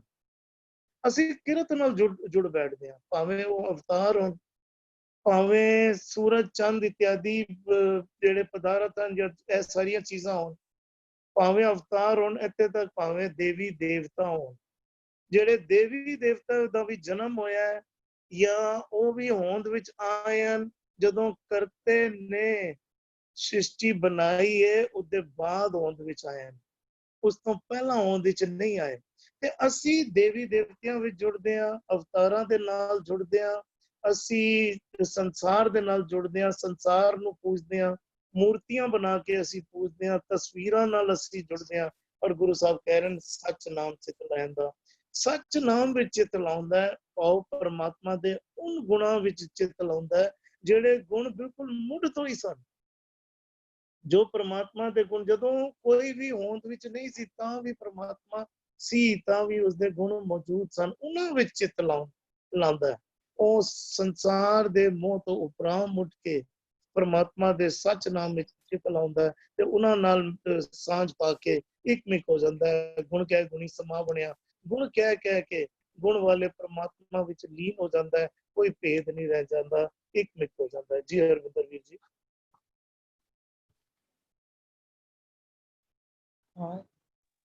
ਇਹ ਦੇਖੋ ਸਾਰਾ ਜਿਹੜਾ ਪਿੱਛੋਂ ਜਿਹੜਾ ਪ੍ਰਸੰਗ ਚੱਲੀ ਆਂਦਾ ਪਿਆ ਵੀ ਉਹ ਕਹਿੰਦੇ ਵੀ ਰੱਬ ਨੇ ਵੀ ਪੰਜ ਤੱਤਾਂ ਦਾ ਸਰੀਰ ਬਣਾਇਆ, ਪੌਣ ਪਾਣੀ ਹੈ ਬੈਸੰਤਰ, ਮਾਇਆ ਮੋਹ ਵਰਤੇ ਸਭ ਅੰਤਰ। ਫਿਰ ਇਸ ਤੋਂ ਬਾਅਦ ਕਹਿ ਰਹੇ ਨੇ ਵੀ ਇੱਕ ਮਾਇਆ ਮੋਹ ਗਰਭ ਵਿਆਪੇ, ਹਉਮੈ ਹੋਏ ਰਹੇ ਹੈ ਆਪੇ। ਮਤਲਬ ਰੱਬ ਨੇ ਸਾਰਾ ਇੱਕ ਖੇਡ ਬਣਾਇਆ ਹੋਇਆ ਹੈ, ਉਹਦੇ ਵਿੱਚੋਂ ਸਾਨੂੰ ਇਹ ਕਹਿੰਦੇ ਹਾਰ ਜੀਤ। ਹਰ ਗੇਮ ਦਾ ਪਰਪਸ ਕੀ ਹੁੰਦਾ? ਤੁਸੀਂ ਟੈਨਿਸ ਖੇਲੋ, ਕੈਰਮ ਖੇਲੋ, ਕ੍ਰਿਕਟ ਖੇਲੋ, ਪਰਪਸ ਕੀ ਹੁੰਦਾ ਹੈ? ਹਾਰ ਜੀਤ। ਕੌਣ ਹਾਰੇ ਕੌਣ ਜਿੱਤੇ? ਵੀ ਕਹਿੰਦੇ ਇਹ ਮਾਲਕ ਜਿਹਨੇ ਖੇਡ ਬਣਾਈ ਹੈ ਨਾ, ਉਹਨੇ ਵਿੱਚ ਅਸੀਂ ਕੱਲ ਵੀ ਫਿਰ ਗੱਲ ਕਰਦੇ ਪਏ ਸੀ ਵੀ ਉਹ ਜਿਹੜਾ ਖੇਡ ਹੈ ਔਖੇ ਸਵਾਲ ਨੇ, ਜਾਂ ਵੀ ਕਹਿੰਦੇ ਹਰ ਠੱਗ जग को ठगौरी लाई। परमात्मा ने यह ठगी किने लगाई हुई है? कहते हर ठग परमात्मा आप ही ठग बनया होया है। उसने यह सारे संसार में माया रूपी ठग लगाई हुई है। माया मोह मेरे प्रभ कीना आपे परम भुलाए। माया दा मोह किने बनाया होया है? माया मोह मेरे प्रभ, प्रभ तो होर कोई नहीं, माया मोह मेरे प्रभ कीना आपे परम भुलाए। कहंदे सब तैं उपाई भरम भुलाई। सारे पैदा किते तेरे ने, भरमा विच तू आप उन्होंने भटका के रखा होया है। कहंदे ए सरपनी, ਅਸੀਂ ਮਾਇਆ ਨੂੰ ਸਰਪਣੀ ਕਹਿ ਰਹੇ ਹਾਂ। ਕਹਿੰਦੇ ਇਹ ਸਰਪਣੀ ਤਾਂ ਕੀ ਕੀਤੀ ਹੋਏ। ਇਹ ਮਾਇਆ ਕਿਹਦੀ ਪੈਦਾ ਕੀਤੀ ਹੋਈ ਹੈ? ਅੱਜ ਕਹਿੰਦੇ ਵੀ ਅਸੀਂ ਕਹਿੰਦੇ ਵੀ ਰੰਗੀ ਰੰਗੀ ਭਾਤੀ ਕਰ ਕਰ ਜਿਨਸੀ ਮਾਇਆ ਜਿਨ ਉਪਾਈ। ਇਹ ਵਿਦ ਜਿਹੜੀ ਹੈ ਨਾ, ਇਹ ਗੇਮ ਜਿਹੜੀ ਹੈ ਨਾ, ਉਹ ਰੱਬ ਨੇ ਤੈਨੂੰ ਭੇਜਿਆ ਸੰਸਾਰ ਵਿੱਚ, ਭੇਜਿਆ ਤਾਂ ਕਿ ਤੂੰ ਇਸ ਗੇਮ ਵਿੱਚ ਪਾਸ ਹੋ ਕੇ ਮੇਰਾ ਹੀ ਸਰੂਪ ਬਣ ਕੇ ਮੇਰੇ, ਤੂੰ ਮੇਰਾ ਹੀ ਹੈ, ਮੇਰੀ ਅੰਸ਼ ਹੈ, ਤੂੰ ਮੇਰੇ ਵਿੱਚ, ਤੇਰਾ ਪਰਪਸ ਲਾਈਫ ਦਾ ਉਹੀ ਹੈ ਵੀ ਕਮਨ ਕਾਜ ਸਿਰਜੇ ਜਗ ਭੀਤਰ ਜਨਮ ਕਮਨ ਫਲ ਪਾਇਆ। ਗੁਰੂ ਕਹਿੰਦੇ ਸ਼ੀਘਰ ਕਾਰਜ ਲਿਓ ਸਵਾਰ, ਜਲਦੀ ਜਲਦੀ ਸਿੱਖ ਲੈ, ਜਦੋਂ ਤੇਰਾ ਮੌਕਾ ਆਏਗਾ ਨਾ ਤੈਨੂੰ ਪਛਤਾਣਾ ਨਾ ਪਵੇ। ਤੇਰੇ ਜ਼ਿੰਦਗੀ ਦਾ ਕਾਜ ਸੀ। ਹੁਣ ਇਹ ਗੇਮ ਸਾਰੀ ਉਸ ਰੱਬ ਦੀ ਹੈ। ਕਹਿੰਦੇ ਲੇਕਿਨ ਜਿਹੜੇ ਬੰਦੇ ਗੁਰਮੁਖ ਬਣ ਜਾਂਦੇ ਨੇ ਨਾ, ਕਹਿੰਦੇ ਗੁਰਮੁਖ ਨੇ ਕਿਹਨੇ ਸਮਝਾਈਏ ਮਨ ਰਾਜਾ ਸੁਲਤਾਨ। ਜਿਹੜੇ ਬੰਦੇ ਗੁਰਮੁਖ ਬਣ ਜਾਂਦੇ ਨੇ ਨਾ, ਇੱਕੋ ਅਸੀਂ ਆਸਾ ਦੀ ਵਾਰ ਪੜਨੇ ਆ। ਕਹਿੰਦੇ ਇਹ ਜਗ ਸੱਚੇ ਕੀ ਹੈ ਕੋਰੜੀ, सच्चे का विश्वास। आगे कहते एक ना हुक्म समायल है, एक ना हुक्मे करे विनाश। एक ना जिन्होंने हुक्म की सोझी आ जाएगी ਉਹ ਜਰਾ ਵੀ ਸਮਾ ਜਾਣਗੇ, ਉਹਦਾ ਰੂਪ ਹੋ ਜਾਣਗੇ। ਕਹਿੰਦਾ ਇੱਕ ਨਾ ਹੁਕਮੇ ਕਰੇ ਵਿਨਾਸ਼, ਮਿਲਿਆ ਮਨੁੱਖਾ ਜਨਮ ਵੇਸਟ ਹੋ ਜਾਏਗਾ। ਕਹਿੰਦਾ ਇੱਕ ਨਾ ਭਾਨੇ ਕੱਢ ਲੈ, ਇੱਕ ਨਾ ਮਾਇਆ ਵਿੱਚ ਨਿਵਾਸ। ਕਹਿੰਦਾ ਇਹ ਵੀ ਆਖ ਨਾ ਜਾ ਪਈ ਕਿ ਕਿਸੇ ਆਣੇ ਰਾਸ। ਇਹ ਗੱਲ ਕਿਸ ਨੂੰ ਰਾਸ ਆਏਗੀ? ਕਿਉਂਕਿ ਹਰ ਬੰਦਾ ਤੈਨੂੰ ਸਮਝਣ ਨੂੰ ਤਿਆਰ ਹੀ ਨਹੀਂ ਹੈ। ਬੰਦਾ ਤੇ ਜਿਹੜਾ ਆਪਣੇ ਮਨ ਦੀ ਟਫਲੀ ਹੋ ਜਾਂਦਾ ਪਿਆ। ਕਹਿੰਦੇ ਇਹ ਵੀ ਆਖ ਨਾ ਜਾ ਪਈ ਜੇ ਕਿਸੇ ਆਣੇ ਰਾਸ। ਅੱਗੇ ਕੀ ਕਹਿੰਦੇ ਪਏ ਨੇ? ਕਹਿੰਦੇ ਨਾਨਕ ਗੁਰਮੁਖ ਜਾਣੀਐ ਜਾਂ ਕੋ ਆਪ ਕਰੇ ਪ੍ਰਗਾਸ। ਗੁਰਮੁਖ ਜਿਹੜਾ ਹੈ ਨਾ, ਉਹਨੂੰ ਇਸ ਖੇਡ ਦੀ ਸੋਝੀ ਹੋ ਜਾਂਦੀ ਹੈ। ਜਨ ਨਾਨਕ ਗੁਰਮੁਖ ਜੋ ਨਰ ਖੇਲੇ ਸੋ ਜਿਣ ਬਾਜੀ ਘਰ ਆਇਆ। ਉਹਨੇ ਜੀਵਨ ਦੀ ਬਾਜੀ ਹਾਰਨੀ ਨਹੀਂ। ਇੱਥੇ ਵੀ ਕਹਿੰਦੇ ਨੇ ਬਈ ਜਿਨ ਉਪਾਏ ਸੋ ਵਿਦ ਜਾਣੇ। ਉਹ ਮਾਲਕ ਨੇ ਆਪ ਖੇਡ ਬਣਾਈ ਹੈ, ਉਹਦੇ ਵਿੱਚ ਤੂੰ ਆਪਣੇ ਆਪ ਨੂੰ ਬਚਾ ਕੇ ਦਿਖਾ, ਪਰ ਤੇਰੇ ਰੂਪ ਨਾਲ ਪੇਖੇ ਨੇ ਤੋਂ ਬਚਾ ਕੇ ਦਿਖਾ। ਗੁਰੂ ਤੇ ਕਹਿੰਦਾ ਪਿਆ ਨਾ, ਅਸੀਂ ਕਰ ਪਾ ਰਹੇ ਹਾਂ। ਗੁਰੂ ਕਹਿੰਦਾ ਪਰ ਕਾ ਬੁਰਾ ਨਾ ਰੱਖੋ ਚੀਜ਼। ਇਹ ਖੇਡ ਖੇਡ ਕੇ ਦਿਖਾ, ਗੁਰਮੁਖ ਹੋ ਕੇ ਖੇਡ ਖੇਡ ਕੇ ਦਿਖਾ। ਫਰੀਦਾ ਬੁਰੇ ਦਾ ਭਲਾ ਕਰ, ਇਹ ਖੇਡ ਖੇਡੋ। ਜਿਹਨੇ ਨਹੀਂ ਖੇਡੀ ਉਹ ਤਿੰਨੀ ਜਨਮ ਜੂਏ ਹਾਰਿਆ। ਮਿਲਿਆ ਸੁਨਹਿਰੀ ਅਵਸਰ ਜਿਹੜਾ ਨਾ, ਉਹਦਾ ਤੇ ਕਿਸੇ ਲੇਖੇ ਨਹੀਂ ਲੱਗਣਾ। ਲੇਕਿਨ ਇੱਥੇ ਕਹਿੰਦੇ ਨੇ ਗੁਰਮੁਖ ਦੇਵੇ ਸ਼ਬਦ ਪਛਾਣੈ। ਜਿਹੜਾ ਗੁਰਮੁਖ ਬਣ ਜਾਂਦਾ ਨਾ, ਉਹਨੂੰ ਸ਼ਬਦ ਦੀ ਪਛਾਣ ਕਰਵਾ ਦਿੰਦਾ। ਉਹਨੂੰ ਇਹ ਕਿਤਨਾ ਕੀਮਤੀ ਅਵਸਰ ਮਿਲਿਆ ਸੀ ਨਾ। जीत हार की सोची करी तो इस घर की कीमत परी। तेनू जदों ए रियलाइज हो जाएगा कि मैं की हार के चलना है इथों दी, फिर यह अवसर चरे ना हाथा। लख 84 जोन सबाई मानस को प्रभ दी वडियाई। इस पौड़ी ते जो नर चूकै आए जाए दुख पैंदा। गुरमुख देवै शब्द पछाणे। जेड़ा गुरमुख बन जांदा है, वे ते कहंदे भी नानक गुरमुख जानी है। ਇਹ गेम जो रब ने बनाई है ना, ਗੁਰੂ ਦੇ ਰਾਹੀਂ ਸਾਨੂੰ ਸੋਝੀ ਦੇ ਦਿੰਦੇ ਕਿ ਦੇਖ ਐਸੀ ਗੇਮ ਆ। ਤੂੰ ਮਤਾਂ ਇਸ ਸਰੀਰ ਦੇ ਚੱਕਰ ਵਿੱਚ 40-50 ਸਾਲ ਜਿਹੜਾ ਨਾ, ਉਹਦੇ ਚੱਕਰ ਵਿੱਚ ਤੂੰ ਆਪਣਾ ਆਪ ਹੀ ਖਵਾ। ਤੂੰ ਸਰੀਰ ਨਹੀਂ ਹੈ, ਤੂੰ ਅੰਦਰ ਉਹਨੂੰ ਆਤਮਾ ਕਹਿ, ਮਨ ਕਹਿ। ਮਨ ਵੀ ਤਾਂ ਕਹਿ ਰਹੇ ਜੋਤ ਸਰੂਪ ਹੈ, ਮਨ ਵੀ ਤਾਂ ਉਸ ਰੱਬ ਦੀ ਅੰਸ਼ ਹੀ ਹੈ। ਤੂੰ ਆਪਣੇ ਆਪ ਨੂੰ ਪਛਾਣ, ਤੂੰ ਹੈ ਕੌਣ? ਤੂੰ ਸਰੀਰ ਹੈ ਜਾਂ ਤੂੰ ਮਨ ਹੈ? ਤੂੰ ਇਹ ਗੇਮ ਹੈ 40-50 ਸਾਲਾਂ ਦੀ ਗੇਮ, ਇੱਥੋਂ ਇਹਦੇ ਚੱਕਰ ਵਿੱਚ ਪੈ ਕੇ ਗੇਮ ਹਾਰ ਕੇ ਨਾ ਜਾਏ। ਕਹਿੰਦੇ ਗੁਰਮੁਖ ਦੇਵੈ ਸ਼ਬਦ ਪਛਾਣ। ਕਹਿੰਦੇ ਨਾਨਕ ਦਾਸ ਕਹੇ ਬੇਨੰਤੀ ਸੱਚ ਨਾਮ ਚਿਤ ਲਾਇੰਦਾ। ਨਾਨਕ ਦਾਸ ਤੇ ਬੇਨਤੀ ਕਰਦਾ ਪਿਆ ਕਿ ਸੱਚੇ ਨਾਮ ਦੇ ਨਾਲ ਮੈਂ ਵੀ, ਮੇਰਾ ਨਾਮ ਕੀ ਹੈ? ਹੁਕਮ। ਇਹਨਾਂ ਹੁਕਮਾਂ ਦੇ ਨਾਲ ਇਹ ਜਿਹੜੀ ਜੀਵਨ ਜਾਚ ਹੈ ਜੋ ਗੁਰੂ ਦਿੰਦਾ ਪਿਆ, ਕਹਿੰਦਾ ਉਹਦੇ ਨਾਲ ਚਿਤ ਲਗਾ ਲੈ ਆਪਣਾ। ਮੈਂ ਵੀ ਲਾਇਆ ਹੋਇਆ, ਤੂੰ ਵੀ ਲਾ ਲੈ। ਇਹ ਗੇਮ ਪਾਸ ਹੋ ਕੇ ਨਿਕਲ ਜਾਏਗਾ। ਹਾਂਜੀ जी जी जी पोहा जी प्लीज विचार दिया जाए। हाँ जी। जिन उपाय सो विद जाने गुरमुख देवे शब्द पछाणे। जिस मन ने पहला पैन दिखाते ना कि वो गलतान सी हौमे विच, हुण कहंदे कि जेरा मन ने ये यतन करके उसनू ये पता लग गया, उसने जान लिता किस चीज नू, उस एक दी, उस ब्रह्मा दी, उसदी जुक्ति दी, उसदे तरकीब दी, उसदी बनत दी। ਜਦੋਂ ਉਸਨੇ ਉਸ ਨੂੰ ਜਾਣ ਲਿੱਤਾ, ਸਮਝ ਲਿੱਤਾ, ਤਾਂ ਉਹ ਮਨ ਜਿਹੜਾ ਗੁਰਮੁਖ ਹੋ ਜਾਂਦਾ ਹੈ, ਉਹ ਪੂਰੀ ਤਰ੍ਹਾਂ ਇਸ ਸ਼ਬਦ, ਇਸ ਇੱਕ ਦੇ ਗੁਣਾਂ ਵਿਚਾਰਾਂ ਦੇ ਵਿੱਚ ਉਹ ਪੂਰੀ ਉਹਦੀ ਪਹਿਚਾਣ, ਸਮਝ ਔਰ ਰਿਝ ਜਾਂਦਾ ਹੈ। ਨਾਨਕ ਦਾਸ ਕਹੇ ਬੇਨੰਤੀ, ਸੱਚ ਨਾਮ ਚਿਤ ਲਾਏ ਦਾ ਇੱਕ ਦਾਸ ਹੈ, ਇੱਕ ਬੇਨਤੀ ਹੈ, ਉਹ ਮਨ ਕਰਦਾ ਹੈ। ਮਨ ਨੇ ਕੀਤੀ ਕਿ ਮੇਰਾ ਮਨ ਜਿਹੜਾ ਹੈ ਹੁਣ ਇਸ ਦੀ ਪਹਿਚਾਣ ਹੋ ਗਈ, ਸਮਝ ਆ ਗਈ, ਜਾਣ ਲਿੱਤਾ।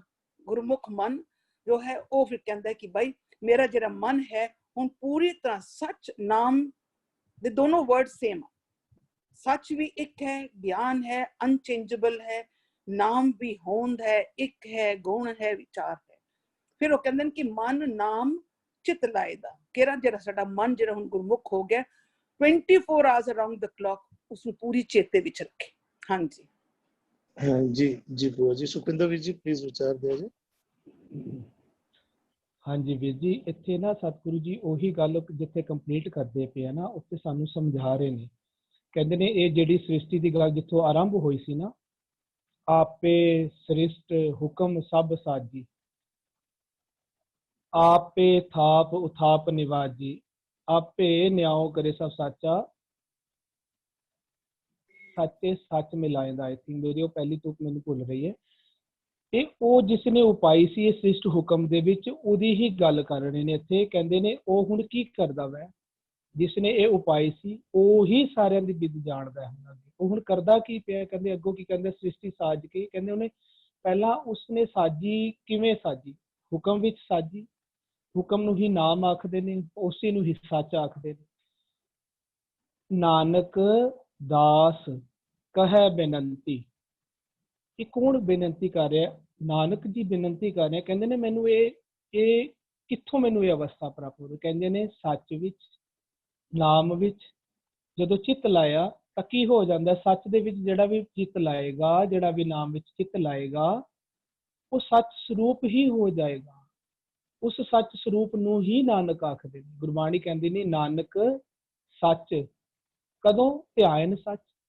ਜਿਹੜਾ ਸੱਚ ਵਿੱਚ ਚਿੱਤ ਲਾਏਗਾ, ਸੱਚ ਨੂੰ ਆਪਣੇ ਅੰਦਰ ਵਸਾਏਗਾ, ਨਾਮ ਸੱਚ ਹੈ, ਨਾਮ ਨੂੰ ਆਪਣੇ ਅੰਦਰ ਵਸਾਏਗਾ, ਸੱਚ ਨੂੰ ਆਪਣੇ ਅੰਦਰ ਵਸਾਏਗਾ, ਸੱਚ ਸਰੂਪ ਹੋ ਜਾਏਗਾ।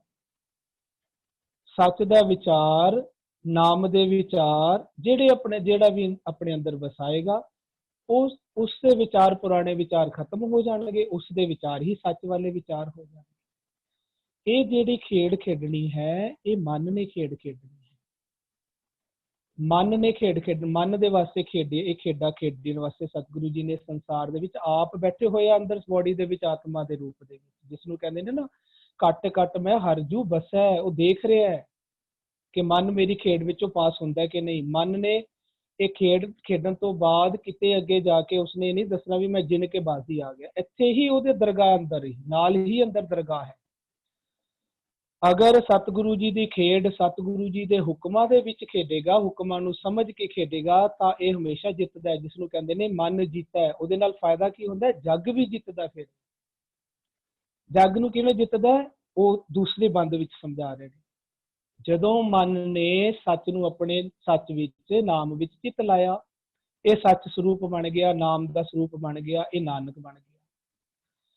ਫਿਰ ਇਹ ਕੀ ਕੀਤਾ ਇਸਨੇ? ਫਿਰ ਇਸਨੇ ਆਪੇ ਸ੍ਰਿਸ਼ਟ ਹੁਕਮ ਸਭ ਸਾਜੀ, ਹੁਕਮ ਵਿੱਚ ਸ੍ਰਿਸ਼ਟੀ ਸਾਜੀ। ਹੁਕਮ ਵਿੱਚ ਸ੍ਰਿਸ਼ਟੀ ਕਿਵੇਂ ਸਾਜੀ? ਪਹਿਲਾਂ ਆਪ ਹੁਕਮ ਦੇ ਵਿੱਚ ਚੱਲਣਾ ਸ਼ੁਰੂ ਕੀਤਾ, ਸੱਚ ਵਿੱਚ ਜੁੜ ਕੇ ਸੱਚ ਦਾ ਰੂਪ ਹੋਇਆ, ਨਾਮ ਵਿੱਚ ਜੁੜ ਕੇ ਨਾਮ ਦਾ ਸਰੂਪ ਹੋਇਆ, ਨਾਮ ਵਾਲੇ ਵਿਚਾਰ, ਨਾਮ ਦੇ ਵਿਚਾਰਾਂ ਦਾ ਧਾਰਨੀ ਹੋਇਆ।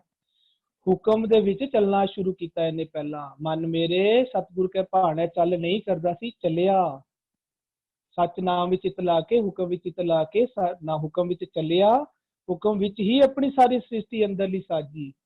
ਔਰ ਸੱਜ ਕੇ ਫਿਰ ਹੁਣ ਕਰ ਕੀ ਰਿਹਾ? ਜਿਸ ਨੂੰ ਕਹਿੰਦੇ ਨੇ ਮਨ ਤਾਂ ਜਿੱਤ ਲਿਆ, ਹੁਣ ਮਨ ਤਾਂ ਜਿੱਤਿਆ ਗਿਆ ਹੈ ਜੀ, ਜਗਤ ਨਹੀਂ ਜਿੱਤਿਆ। ਜਗਤ ਜਿੱਤਣ ਵਾਲੇ ਦੂਸਰੀ ਪੰਕਤੀ ਵਿੱਚ ਦੱਸ ਰਹੇ ਨੇ ਸਤਿਗੁਰੂ ਜੀ ਸਾਨੂੰ ਕਿ ਜਗਤ ਕਿਵੇਂ ਜਿੱਤਿਆ। ਕਹਿੰਦੇ ਨੇ ਫਿਰ ਜਿਹੜੇ ਮਨ ਨੇ ਸੱਚ ਨਾਮ ਵਿੱਚ ਚਿੱਤ ਲਾ ਕੇ ਸੱਚ ਨਾਮ ਨੂੰ ਪ੍ਰਾਪਤ ਕੀਤਾ ਸੀ, ਉਸੇ ਨੂੰ ਦੂਸਰੀ ਬੰਦ ਵਿੱਚ ਕਹਿ ਰਹੇ ਨੇ ਗੁਰਮੁਖ।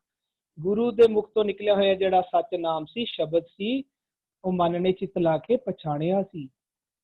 ਇਹਨੂੰ ਕਹਿੰਦੇ ਨੇ ਨਾ, ਪਹਿਲਾਂ ਕਹਿੰਦੇ ਸੀ ਮਨ ਤੂੰ ਜੋਤ ਸਰੂਪ ਆਪਣਾ ਮੂਲ ਪਛਾਣ। ਮਨ ਨੇ ਪਛਾਣ ਲਿਆ, ਜਿਹਨੂੰ ਕਹਿੰਦੇ ਮੂਲ ਪਛਾਣੈ ਤਾਂ ਸ਼ੋ ਜਾਣੈ।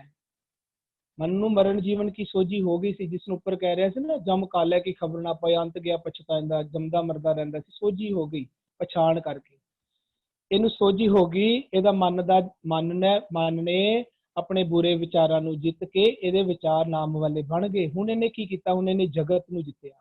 ਜਗਤ ਕਿਵੇਂ ਜਿੱਤਿਆ ਜਾਂਦਾ ਹੈ? ਮਨ ਫਿਰ ਉਹ ਜਿਹੜਾ ਇਸ ਨੂੰ ਸ਼ਬਦ ਦੀ ਪ੍ਰਾਪਤੀ ਹੁੰਦੀ ਹੈ, ਸੱਚ ਨਾਮ ਦੀ ਪ੍ਰਾਪਤੀ ਹੁੰਦੀ ਹੈ, ਹੁਕਮ ਦੀ ਪ੍ਰਾਪਤੀ ਹੁੰਦੀ, ਆਪ ਹੁਕਮਾਂ ਵਿੱਚ ਚੱਲਦਾ ਤੇ ਆਪਣੇ ਜਗਤ ਨੂੰ, ਪੂਰੀ ਸ੍ਰਿਸ਼ਟੀ ਨੂੰ, ਜੀਆਂ ਜਨਤਾ ਨੂੰ ਵੀ ਇਹ ਨਾਮ ਦਿੰਦਾ ਹੈ। ਇਹ ਦਾਤਾ ਹੈ ਮਨ ਅੰਦਰ ਦਾ। ਇਹ ਚੰਗੇ ਗੁਣ ਵੀ ਅੰਦਰਲੀ ਸ੍ਰਿਸ਼ਟੀ ਨੂੰ ਇਹ ਦਿੰਦਾ ਹੈ ਤੇ ਵਿਕਾਰਾਂ ਨੂੰ ਵੀ ਇਹੀ ਦਿੰਦਾ ਹੈ। ਗੁਣ ਵੀ ਇਹ ਅੰਦਰ ਵੰਡਦਾ ਹੈ ਤੇ ਵਿਕਾਰ ਵੀ ਇਹੀ ਅੰਦਰ ਵੰਡਦਾ ਹੈ। ਜੋ ਇਹਦੇ ਕੋਲ ਹੁੰਦਾ ਹੈ ਉਹੀ ਅੰਦਰ ਵੰਡਦਾ ਹੈ। ਹੁਣ ਇਸ ਨੇ ਸੱਚ ਵਿੱਚ, ਨਾਮ ਵਿੱਚ ਚਿੱਤ ਲਾਇਆ। ਇਹਦੇ ਕੋਲ ਸੱਚ ਹੈ, ਇਹਦੇ ਕੋਲ ਸ਼ਬਦ ਹੈ। ਇਹ ਸ਼ਬਦ ਦੇ ਰਿਹਾ ਹੈ ਹੁਣ ਆਪਣੀ ਸ੍ਰਿਸ਼ਟੀ ਨੂੰ। ਭਾਵ ਆਪ ਹੁਕਮਾਂ ਵਿੱਚ ਚੱਲ ਕੇ ਸਾਰੀ ਸ੍ਰਿਸ਼ਟੀ ਨੂੰ, ਸ੍ਰਿਸ਼ਟੀ ਦੇ ਜੀਵ ਜੰਤਾਂ ਨੂੰ, ਜਿਸ ਨੂੰ ਗੁਰਬਾਣੀ ਪਰਿਵਾਰ ਵੀ ਆਖਦੀ ਹੈ, ਉਹ ਸਾਰੇ ਪਰਿਵਾਰ ਦੇ ਇੱਕ ਜੀਵ ਜੰਤ ਨੂੰ, ਇੱਕ ਮੈਂਬਰ ਨੂੰ ਵੀ ਇਹ ਸੱਚ ਦੇ ਨਾਮ ਦੀ, ਹੁਕਮ ਦੀ ਦਾਤ ਦੇ ਰਿਹਾ ਤੇ ਉਹਨਾਂ ਨੂੰ ਹੁਕਮ ਚਲਾ ਰਿਹਾ। ਆਪ ਵੀ ਹੁਕਮ ਵਿੱਚ ਚੱਲ ਰਿਹਾ ਹੈ ਤੇ ਅੰਦਰਲੇ ਸਾਰੇ ਜੀਵ ਜੰਤ, ਸਾਰੇ ਸੰਸਾਰ ਨੂੰ ਵੀ ਹੁਕਮ ਚ ਚਲਾ ਰਿਹਾ। ਇਸ ਨੂੰ ਕਹਿੰਦੇ ਨੇ ਜੀਵ ਜੀਵ ਹੁਕਮ ਤਿਵੈ ਤਿਵਕਾਰ। ਇੱਥੇ ਆ ਕੇ ਸਮਾਪਤੀ ਹੁੰਦੀ ਹੈ, ਇੱਥੇ ਸਾਡਾ ਕਾਰਜ ਰਾਸ ਹੁੰਦਾ ਹੈ।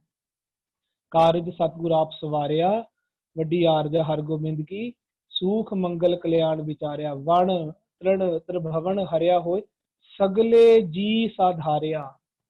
ਪਹਿਲੇ ਆਪਣੇ ਮਨ ਨੇ ਆਪਣੇ ਆਪ ਨੂੰ ਨਾਮ ਦਾ ਆਸਰਾ ਦਿੱਤਾ, ਨਾਮ ਦਾ ਆਧਾਰ ਦਿੱਤਾ। ਜੋ ਅੰਦਰ ਵਸਤੇ ਆਤਮਾ ਰੱਬ ਜੀ ਦਾ ਸੁਨੇਹਾ ਸੀ ਉਹ ਇਹਨੇ ਲੈਣਾ ਸ਼ੁਰੂ ਕਰ ਦਿਆ। ਸਤਿਗੁਰ ਦਾ ਉਪਦੇਸ਼ ਸੁਣ ਤੂੰ, ਪਹਿਲੇ ਇਹਨੇ ਸੁਣ ਕੇ ਆਪਣੇ ਆਪ ਮਨ ਨੂੰ ਉਹ ਆਧਾਰ ਦਿੱਤਾ ਨਾਮ ਦਾ। ਫਿਰ ਆਪਣੇ ਜੀਆ ਜਨਤਾ ਨੂੰ ਸਗਲੇ ਜੀ ਸਾਧਾਰਿਆ, ਉਹਨਾਂ ਨੂੰ ਵੀ ਇਹ ਨਾਮ ਦਾ ਆਧਾਰ, ਹੁਕਮ ਦਾ ਆਧਾਰ ਦਿੱਤਾ।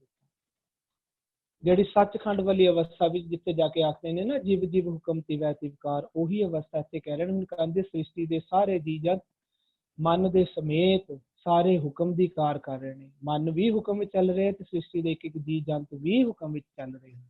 ਹਾਂਜੀ ਜੀ ਵੀਰ ਜੀ, ਬਿਲਕੁਲ ਅੰਦਰ ਦਾ ਪਰਿਵਾਰ ਸਾਧਾਰ ਲੈਂਦਾ ਮਨ।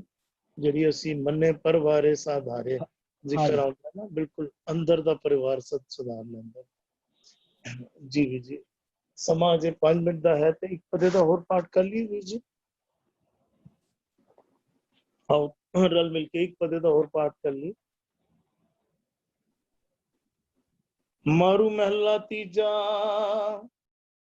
ਆਦ ਜੁਗਾਦ ਦਇਆ ਪਤ ਦਾਤਾ, ਪੂਰੇ ਗੁਰ ਕੈ ਸ਼ਬਦ ਪਛਾਤਾ, ਤੁਧਨੋ ਸੇਵੇ ਸੇ ਤੁਝੇ ਸਮਾਵੇ, ਤੂੰ ਆਪੇ ਮੇਲ ਮਿਲਾਏਂਦਾ। ਆਦ ਜੁਗਾਦ, ਆਦ ਕੋਈ देखो, आद सच जुगाद सच है भी सच, नानक होसी भी सच। आद मतलब जो सृष्टि नहीं बनी सी, बिल्कुल मुढ़ तो ही वो परमात्मा सी। जुगाद मतलब जदों जुगां दी आरंभता हुई तां भी वो परमात्मा सी, है भी सच, हुण भी है ते नानक होसी भी सच, कल नूं भी होएगा, सदैव रहन वाला।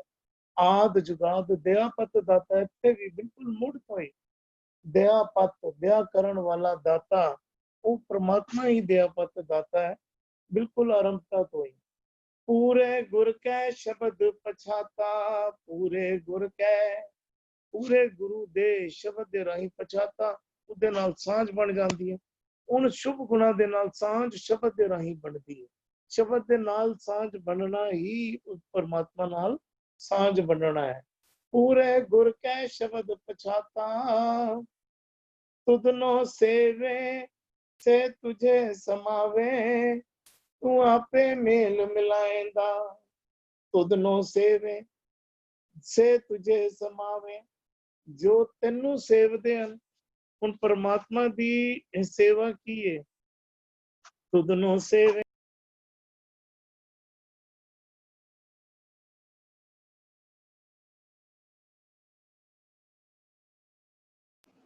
गुरु दे शब्द दे नाल जुड़ना, गुरु दे शब्द दी विचार करना, गुरु दे शब्द दे राही जीवन व्यतीत करना, गुरु दी सेवा है, परमात्मा दी सेवा है। तुधनो सेवे से तुझे समावे, वो तेरे विच ही लीन हो जाते हैं, सांझ बन जाती है। ਸ਼ਬਦ ਉਹਨਾਂ ਦੇ ਅੰਦਰੋਂ ਪ੍ਰਗਟ ਹੋ ਜਾਂਦਾ। ਦੇਖੋ ਪਹਿਲਾਂ ਜਿਹੜਾ ਪਦਾ ਅਸੀਂ ਕਰਕੇ ਆਏ ਆ ਨਾ, ਇੱਕ ਮਾਇਆ ਮੋਹ ਗਰਭ ਵਿਆਪੇ, ਉੱਤੇ ਗਰਭ ਦੇ ਵਿੱਚ ਵਿਆਪਨ ਦਾ ਜ਼ਿਕਰ ਹੈ, ਮਾਇਆ ਦੇ ਮੋਹ ਵਿੱਚ ਵਿਆਪਨ ਦਾ ਜ਼ਿਕਰ ਹੈ। ਇੱਥੇ ਕਹਿ ਰਹੇ ਨੇ ਤੁਧਨੋਂ ਸੇਵੇ ਸੇ ਤੁਝੇ ਸਮਾਵੇ। ਹੁਣ ਮਾਇਆ ਦਾ ਮੋਹ ਨਿਕਲ ਗਿਆ, ਮਾਇਆ ਦੇ ਮੋਹ ਤੋਂ ਉਪਰਾਮ ਹੋ ਗਏ ਹਨ ਤੇ ਹੁਣ ਪ੍ਰਮਾਤਮਾ ਦੇ ਵਿੱਚ ਲੀਨ ਹੋ ਗਏ ਹਨ। ਪਾਓ ਹੁਣ ਸ਼ਬਦ ਉਹਨਾਂ ਦੇ ਅੰਦਰੋਂ ਪ੍ਰਗਟ ਹੋ ਗਿਆ। ਹੁਣ ਉਹਨਾਂ ਦੇ ਅਲਫਾਜ਼ਾਂ ਵਿੱਚੋਂ ਕਾਮ ਕ੍ਰੋਧ ਲੋਭ ਮੋਹ ਹੰਕਾਰ ਨਹੀਂ ਪ੍ਰਗਟ ਹੁੰਦੇ, ਹੁਣ ਸੱਚ ਨਾਮ ਪ੍ਰਗਟ ਹੁੰਦਾ ਹੈ। ਉਹਨਾਂ ਦੀ ਕਰਨੀ ਵੀ ਗੁਰੂ ਦੇ ਸ਼ਬਦ ਵਾਲੀ ਹੋ ਗਈ ਹੈ। ਉਹਨਾਂ ਦਾ ਉੱਠਣਾ ਬੈਠਣਾ ਬੋਲਣਾ ਸੁਣਨਾ ਸਭ ਗੁਰੂ ਦੇ ਸ਼ਬਦ ਦੇ ਮੁਤਾਬਿਕ ਹੋ ਗਿਆ। ਤੁਧਨੋਂ ਸੇਵੇ ਸੇ ਤੁਝੇ ਸਮਾਵੇ, ਤੂੰ ਆਪੇ ਮੇਲ ਮਿਲਾਏਂਦਾ। ਦੇਖੋ ਤੂੰ ਆਪੇ ਮੇਲ ਮਿਲਾਏਂਦਾ, ਸਭ ਕੁਝ ਉਸਦੇ ਹੁਕਮ ਵਿੱਚ ਹੀ ਵਰਤਦੇ। ਜਦੋਂ ਉਸਦੇ ਹੁਕਮ ਮੁਤਾਬਿਕ ਅਸੀਂ ਤੁਰਨਾ ਕਰਦੇ ਹਾਂ ਤੇ ਉਸਦੇ ਹੁਕਮ ਵਿੱਚ ਹੀ ਉਹ ਆਪਣੇ ਨਾਲ ਮਿਲਾ ਲੈਂਦਾ ਹੈ। ਇਹੋ ਜਿਹੀ ਵਿਧੀ ਉਸ ਪਰਮਾਤਮਾ ਨੇ ਆਪ ਬਣਾਈ ਹੈ, ਇਹੋ ਜਿਹਾ ਹੁਕਮ ਉਸਨੇ ਆਪ ਕੀਤਾ ਹੋਇਆ ਹੈ ਕਿ ਉਹਦੇ ਹੁਕਮ ਵਿੱਚ ਟੁਰਿਆ ਉਹਦੇ ਨਾਲ ਮਿਲਾਪ ਹੋ ਜਾਂਦਾ ਹੈ। ਤੂੰ ਆਪੇ ਮੇਲ ਮਿਲਾਏਂਦਾ ਤੇ ਤੂੰ ਆਪ ਹੀ ਆਪਣੇ ਨਾਲ ਮੇਲ ਮਿਲਾ ਲੈਂਦਾ ਹੈ। ਜੀ ਅਰਵਿੰਦਰ ਵੀਰ ਜੀ। ਵੀ ਇੱਥੇ ਰੱਬ ਦਾ ਐਡਜੈਕਟਿਵ ਕਹਿ ਲਓ, ਉਹਨੂੰ ਕਹਿ ਰਹੇ ਨੇ ਵੀ ਤੂੰ ਦਇਆਪਤ ਹੈ, ਤੂੰ ਦਾਤਾ ਹੈ। ਨੋਰਮਲੀ ਜਦੋਂ ਕਹਿੰਦੇ ਨਰ ਪਤ, ਨਰਾਂ ਵਿੱਚੋਂ ਸ੍ਰੇਸ਼ਟ ਨਰ, ਗਜਪਤ ਗਜਾਂ ਵਿੱਚ ਪਤ ਤੋਂ ਨੋਰਮਲੀ ਪਤੀ ਕਹਿ ਲਓ ਜਾਂ ਸ੍ਰੇਸ਼ਟ ਉਹਨਾਂ ਵਿੱਚੋਂ ਕਹਿ ਲਓ। ਕਹਿੰਦੇ ਆਦ ਤੋਂ, ਸ਼ੁਰੂਆਤ ਤੋਂ, ਜਦੋਂ ਆਦ ਹੋਇਆ ਹੈ ਉਸ ਤੋਂ ਸਾਰੀਆਂ ਯੁੱਗਾਂ ਦੇ ਵਿੱਚ ਵੀ ਤੂੰ ਹੀ ਸਭ ਦਾ ਦਾਤਾ ਹੈ। ਸਾਰੇ ਜੋ ਜਿਸ ਨੂੰ ਮਿਲਦਾ ਪਿਆ ਉਹ ਸਾਰੀਆਂ ਦਾਤਾ ਦੇਣ ਵਾਲਾ ਤੂੰ ਹੈ ਤੇ ਤੂੰ ਦਇਆ ਦਾ ਖਜ਼ਾਨਾ ਵੀ ਹੈ। ਤੂੰ ਸ਼੍ਰੋਮਣੀ ਦਇਆਵਾਨ ਹੈ। ਕਹਿੰਦੇ ਪੂਰੇ ਗੁਰ ਕੇ ਸ਼ਬਦ ਪਛਾਤਾ, ਪੂਰੇ ਗੁਰੂ ਦੇ ਸ਼ਬਦ ਦੇ ਰਾਹੀਂ ਤੇਰੇ ਨਾਲ ਪਛਾਣ ਹੋ ਸਕਦੀ ਹੈ। ਕਿਉਂਕਿ ਜੇ ਅਸੀਂ ਕਹਿੰਦੇ ਵੀ ਕਬੀਰ ਪਾਹਨ ਪਰਮੇਸ਼ਰ ਕੀਆ, ਲੋਕ ਤੇ ਐਸੇ ਵੀ ਨੇ ਜਿਨ੍ਹਾਂ ਨੇ ਪੱਥਰ ਦੀ ਮੂਰਤੀ ਨੂੰ ਰੱਬ ਬਣਾ ਕੇ ਬੈਠੇ ਹੋਏ ਨੇ। ਕਬੀਰ ਪਾਹਨ ਪਰਮੇਸ਼ਰ ਕੀਆ ਪੂਜੈ, ਸਾਡੇ ਨਾਲੋਂ ਤੇ ਕਈ ਗਿਣਤੀ ਜ਼ਿਆਦਾ। ਅਸੀਂ ਤੇ ਕੀ ਕਹਿੰਦੇ ਜਿਹੜਾ ਇੰਡੀਆ ਦੇ ਦੇਖੋ ਵੀ ਇੱਥੇ ਤੇ ਗਣੇਸ਼ ਪੂਜਾ ਵਗੈਰਾ ਜਿਹੜੀ ਹੁੰਦੀ ਹੈ, ਪੱਥਰ ਦੀ ਪੂਜਾ ਦੇ ਬਹੁਤ ਵੱਡੀ ਗਿਣਤੀ ਅੰਦਰ ਕਰਦੇ ਪੈਂਦੇ ਨੇ। ਪੂਜਾ ਸਭ ਸੰਸਾਰ, ਅੱਗੇ ਗੁਰੂ ਗ੍ਰੰਥ ਸਪਸ਼ਟ ਕਹਿੰਦੇ ਬਣੇ ਵੀ ਇਸ ਪ੍ਰਵਾਸੇ ਜੋ ਰਹੇ ਬੁੱਢੇ ਕਾਲੀ ਧਾਰ। ਠੀਕ ਹੈ ਉਹਨਾਂ ਦੀ ਗਿਣਤੀ ਬਹੁਤ ਜ਼ਿਆਦਾ ਹੈ, ਲੇਕਿਨ ਸੱਚ ਤੇ ਫਿਰ ਵੀ ਬਦਲੀ ਨਹੀਂ ਹੋ ਜਾਂਦਾ। ਉਹ ਕਹਿੰਦੇ ਪੂਰੇ ਜਿਹੜਾ ਮਾਲਕ ਜਿਹੜਾ ਹੈ ਨਾ, ਜੋ ਹਮੇਸ਼ਾ ਆਦ ਤੋਂ ਜੁਗਾਦ ਸੀ, ਦਇਆਵਾਨ ਵੀ ਸਭ ਤੋਂ ਵੱਡਾ ਉਹ ਹੈ, ਸਾਰਿਆਂ ਦਾ ਦਾਤਾ ਵੀ ਉਹ ਹੈ। ਉਹਦੇ ਨਾਲ ਪਛਾਣ ਕਿਵੇਂ ਪਵੇਗੀ? ਕਹਿੰਦੇ ਪੂਰਾ ਗੁਰ, ਅੱਛਾ ਗੁਰੂ ਅਧੂਰਾ ਨਹੀਂ ਚਾਹੀਦਾ ਵੀ ਖਾਚੇ ਗੁਰ ਤੇ ਮੁਕਤ ਨਾ ਹੁਆ, ਗੁਰੂ ਜੀ ਨਾ ਕਾ ਅੰਧਲਾ ਸਿੱਖ ਵੀ ਅੰਧੇ ਕਰਮ ਕਰੇ, ਕੋਈ ਭਾਣੇ ਚਲਨ ਆਪਨੇ ਨਿਤ ਝੂਠੋ ਝੂਠ ਬੋਲੇ। ਕਹਿੰਦੇ ਪੂਰੇ ਗੁਰ ਕੇ, ਉਹਦੇ ਨਾਲ ਪੂਰੇ ਗੁਰੂ ਦੇ ਸ਼ਬਦ ਤੂੰ ਸਮਝਦੇ ਸਹੀ, ਤੂੰ ਜਿਹਨੂੰ ਰੱਬ ਕਹਿਣਾ ਪਿਆ ਉਹ ਕੌਣ ਸ਼ਖਸੀਅਤ ਹੈ? ਦੇਖੋ ਰੱਬ ਹੈ ਕੈਸਾ? ਉਹ ਕਹਿੰਦੇ ਸਗਲ ਸਮਗਰੀ ਜਾ ਕਾ ਤਨਾ ਸਭ ਗੋਬਿੰਦ। ਅਸੀਂ ਵੀ ਰੱਬ, ਜੋ ਪਹਾੜ ਸਾਰੀ ਕੁਦਰਤ ਰੱਬ ਦਾ ਹੀ ਸਰੂਪ ਹੈ। ਸਭ ਜੋ ਉਹਨੇ ਬਣਾਇਆ ਉਹ ਰੱਬ ਵੀ ਰੱਬ ਹੈ। ਸਭ ਗੋਬਿੰਦ ਹੈ, ਸਭ ਗੋਬਿੰਦ ਹੈ। ਜੋ ਬੋਲਤ ਹੈ ਮ੍ਰਿਗਮੀਨ ਪੰਖੇਰੂ, ਸੋ ਬਿਨ ਹਰ ਜਾਪਤ ਹੈ ਨਹੀਂ ਹੋਰ। ਰੱਬ ਦੀ ਵਿਆਖਿਆ ਕਰਨਾ ਜਿਹੜਾ ਹੈ ਨਾ, ਇਹ ਤੇ ਗੁਰੂ ਕਹਿੰਦਾ ਵੀ ਇਹ ਅੱਖਰ ਖਿਰ ਜਾਏਂਗੇ, ਉਹ ਅੱਖਰ ਇਨਮੇ ਨਾ ਹੈ। ਜਿਨ੍ਹਾਂ ਨੇ ਇਤਨੇ ਵਧੀਆ ਬੋਲ ਲਿਖੇ ਉਹ ਵੀ ਕਹਿੰਦੇ ਪਏ ਨੇ, ਉਹ ਵੀ ਦਾਵਾ ਨਹੀਂ ਕਰਦੇ ਪਏ ਕਿ ਅਸੀਂ ਰੱਬ ਨੂੰ ਜਾਣਦੇ ਹਾਂ। ਅਸੀਂ ਕਿਹਨਾਂ ਬੋਲਾਂ ਦੇ ਨਾਲ ਰੱਬ ਨੂੰ ਬਣ ਸਕਨੇ ਹਾਂ? ਰੱਬ ਐਸਾ ਹੈ ਨਹੀਂ ਜੀ, ਰੱਬ ਐਸਾ ਹੁੰਦਾ ਹੈ। ਉਹ ਕਹਿੰਦੇ ਸੋਈ ਅਜਾਣ ਕਹੇ ਮੈਂ ਜਾਣਾ। ਉਸ ਤੋਂ ਵੱਡਾ ਅਣਜਾਣ ਜੋ ਦਾਵਾ ਕਰੇ ਕਿ ਨਹੀਂ ਇਹ ਠੀਕ ਹੈ ਇਹ ਗਲਤ ਹੈ। ਹਾਂ, ਗੁਰੂ ਦੇ ਸ਼ਬਦਾਂ ਦੇ ਰਾਹੀਂ ਜਿਤਨਾ ਤੂੰ ਰੱਬ ਨੂੰ ਸੀਮਤ ਤੌਰ ਤੇ ਜਾਣ ਸਕਣਾ, ਉਹਦੀ ਜਾਣ ਪਛਾਣ ਬਣਾ ਲੈ। ਰੱਬ ਨੂੰ ਚੰਗਾ ਕੀ ਲੱਗਦਾ ਹੈ, ਮਾੜਾ ਕੀ ਲੱਗਦਾ ਹੈ। ਕਹਿੰਦੇ ਤੁਧ ਨੂੰ ਸੇਵੈ ਸੇ ਤੁਝੇ ਸਮਾਵੈ। ਜਿਹੜੀ ਤੇਰੀ ਸੇਵਾ ਕਰਦੇ ਨੇ, ਗੁਰੂ ਦੀ ਸੇਵਾ ਅਸੀਂ ਕੀ ਕਹਿੰਦੇ ਪਏ? ਸ਼ਬਦ ਵਿਚਾਰ। ਬਈ ਸਾਡਾ ਜਿਹੜਾ ਜੀਵਨ ਦਾ ਕਾਜ ਸੀ ਨਾ, ਕਵਨ ਕਾਜ ਸਿਰਜੇ ਜਗ ਭੀਤਰ ਜਨਮ ਕਵਨ ਫਲ ਪਾਇਆ। ਲੇਕਿਨ ਗੁਰੂ ਨਾਲ ਇੱਕ ਹੋਰ ਗੱਲ ਕਹਿੰਦੇ ਨੇ ਭੂਲ ਵਿਗਾਰਿਓ ਆਪਣਾ ਕਾਜ। ਤੂੰ ਆਪਣਾ ਕਾਜ ਕਿਵੇਂ ਵਿਗਾੜ ਲਿੱਤਾ? ਤੂੰ ਭੁੱਲ ਗਿਆ। ਗੁਰੂ ਕਹਿੰਦਾ ਸ਼ੀਘਰ ਕਾਰਜ ਲਿਓ ਸਵਾਰ, ਉਹ ਹਰ ਹਰ ਨਾਮ ਅੰਤਰ ਉਧਾਰ, ਸ਼ੀਘਰ ਕਾਰਜ ਲਿਓ ਸਵਾਰ। ਤੇਰੇ ਜੀਵਨ ਦਾ ਜੋ ਪਰਪਸ ਸੀ ਉਹ ਮਾਲਕ ਤੇ ਹੈ। ਉਹ ਪੂਰੇ ਗੁਰੂ ਦੇ ਸ਼ਬਦਾਂ ਦੇ ਰਾਹੀਂ ਜਿਹੜਾ ਨਾ ਉਹਦੇ ਨਾਲ ਸਾਂਝ ਪੈ ਸਕਦੀ ਹੈ। ਕਹਿੰਦਾ ਉਹ ਚੱਕ ਪੈਂਦੀ ਕਿਹਨੂੰ ਹੈ? ਕਹਿੰਦੇ ਜੋ ਤੁਹਾਨੂੰ ਸੇਵਦੇ ਨੇ। ਪਤਾ ਕਿ ਅੱਛਾ ਸ਼ਬਦ ਗੁਰੂ ਦੇ ਸ਼ਬਦ ਪਛਾਤਾ ਫਿਰ ਸ਼ਬਦ ਮੱਥਾ ਟੇਕੀ ਜਾਓ ਨਹੀਂ। ਕਹਿੰਦੇ ਸਤਿਗੁਰੂ ਸਭ ਕੋ ਦੇਖਦਾ ਜੇਤਾ ਜਗਤ ਸੰਸਾਰ। ਕਹਿੰਦੇ ਡਿੱਠੇ ਮੁਕਤ ਨਾ ਹੋਵੇ। ਕਹਿੰਦੇ ਸ਼ਬਦ ਦੇ ਰਾਹੀਂ ਪਛਾਣਿਆ ਜਾ ਸਕਦਾ, ਪਰ ਸ਼ਬਦ ਦੀ ਸੇਵਾ ਕਰਨੀ ਪਏਗੀ। ਉਹ ਸੇਵਾ ਕੀ ਹੋਏਗੀ? ਗੁਰ ਕੀ ਸੇਵਾ ਸ਼ਬਦ ਵਿਚਾਰ। ਸੁਨੋ ਕੰਤ ਮਹੇਲਿਓ ਫਿਰ ਸੇਵੋ ਸ਼ਬਦ ਵਿਚਾਰ। ਕਹਿੰਦੇ ਜਿਹੜੇ ਤੇਰੇ ਸ਼ਬਦ ਦੀ ਸੇਵਾ ਕਰਦੇ ਨੇ ਨਾ, ਜੋ ਤੇਰੀ ਸੇਵਾ ਕਰਦੇ ਨੇ, ਸ਼ਬਦ ਦੀ ਵਿਚਾਰ ਕਰਦੇ ਨੇ, ਉਹ ਕਹਿੰਦੇ ਸੇ ਤੁਝੇ ਸਮਾਵੈ, ਉਹ ਤੇਰਾ ਰੂਪ ਹੋ ਜਾਂਦੇ ਨੇ। ਜੋ ਜ਼ਿੰਦਗੀ ਦਾ ਕਾਰਜ ਸੀ ਨਾ, ਜਿਹਦੇ ਵਾਸਤੇ ਤੂੰ ਆਇਆ ਸੀ, ਵੀ ਕਹਿੰਦੇ ਅਵਰ ਕਾਜ ਤੇਰੇ ਕਿਤੇ ਨਾ ਕਾਮ, ਘੜੀ ਮੌਤ ਕਾ ਪਾਹੁਣਾ ਕਾਜ ਸਵਾਰਨ ਹਾਰ। ਵੀ ਉਹ ਕਹਿੰਦੇ ਦੂਜਾ ਸ਼ਬਦ ਨੇ, ਕਹਿੰਦਾ ਹਰ ਕਪੜੋ ਹਰ ਸ਼ੋਭਾ ਦੇਵੋ ਜਿਤ ਸਵਰੈ ਮੇਰਾ ਕਾਜੂ। ਜ਼ਿੰਦਗੀ ਦਾ ਜੋ ਮੇਰਾ ਪਰਪਸ ਸੀ, ਭਈ ਪ੍ਰਾਪਤ ਮਾਨੁਖ ਦੇ ਹੋਰੀਆ, ਗੋਬਿੰਦ ਮਿਲਨ ਕੀ ਇਹ ਤੇਰੀ ਬਰੀਆ। ਮਨੁੱਖਾ ਦੇ ਹੀ ਮਿਲਿਆ, ਭਈ ਪ੍ਰਾਪਤ ਮਾਨੁਖ ਦੇ ਹੋਰੀਆ, ਗੋਬਿੰਦ ਮਿਲਨ ਕੀ ਇਹ ਤੇਰੀ ਬਰੀਆ। ਤੇਰਾ ਇਹ ਵਾਲਾ ਕਾਜ ਜਿਹੜਾ ਸਵਾਰਨਾ ਸੀ ਨਾ ਤੂੰ ਨੇ, ਕਹਿੰਦਾ ਜਿਹੜੇ ਤੈਨੂੰ ਸੇਵਾ ਕਰਦੇ ਨੇ ਉਹ ਤੇਰਾ ਰੂਪ ਹੋ ਜਾਂਦੇ ਨੇ। ਉਹਨਾਂ ਜ਼ਿੰਦਗੀ ਦਾ ਕਾਜ ਜਿਹੜਾ ਸੀ ਨਾ, ਤੂੰ ਕਰਤਾ ਤੂੰ ਹੁਆ, ਸੋਈ ਫਿਰ ਕੇ ਤੂੰ ਹੁਆ, ਜਾਂ ਕੋ ਕਹਤਾ ਔਰ, ਤੇਰਾ ਜ਼ਿੰਦਗੀ ਦਾ ਉਹ ਕਾਜ ਸਵਰ ਜਾਂਦਾ ਹੈ। ਸੇ ਤੁਝੇ ਸਮਾਵੇਂ, ਤੂੰ ਆਪੇ ਮੇਲ ਮਿਲਾਇਂਦਾ। ਇਹ ਸਾਰੇ ਨਿਯਮ ਤੇਰੇ ਆਪਣੇ ਪੈਦਾ ਕੀਤੇ ਹੋਏ ਨੇ, ਇਹ ਸਾਰੀ ਖੇਡ ਤੇਰੀ ਆਪਣੀ ਰਚੀ ਹੋਈ ਹੈ। ਤੂੰ ਖੇਡ ਵੀ ਬਣਾਈ ਹੈ, ਉਹਦੇ ਨਿਯਮ ਵੀ ਬਣਾਏ ਨੇ, ਨਾਲ ਗੁਰੂ ਵੀ ਤੂੰ ਆਪ ਗੁਰੂ ਦਾ ਸਰੂਪ ਹੋ ਕੇ ਵੀ ਤੂੰ ਵਿਚਰ ਰਿਹਾ ਹੈ। ਜਿਨ੍ਹਾਂ ਨੂੰ ਤੂੰ ਸੋਝੀ ਦੇ ਦੇਣਾ, ਉਹ ਮਾਨੋ ਤੇਰੇ ਵਿੱਚ ਫਿਰ ਤੋਂ ਜਿਹੜਾ ਨਾ ਉਹ ਸਮਾ ਜਾਂਦੇ। ਅਦਰਵਾਈਜ਼ ਕਹਿੰਦੇ ਭੂਲ ਬਿਗਾ ਰਹੇ ਹੋ ਆਪਣਾ ਕਾਜ, ਤੂੰ ਆਪਣਾ ਕਾਜ ਉਹ। ਅੱਛਾ, ਗੁਰੂ ਕਹਿੰਦੇ ਨੇ ਆਪਨ ਹੱਥੀ ਆਪਣਾ ਆਪੇ ਹੀ ਕਾਜ ਸਵਾਰੀਏ। ਤੇਰਾ ਕਾਰਜ ਕੋਈ ਨਹੀਂ ਸਵਾਰ ਸਕਦਾ।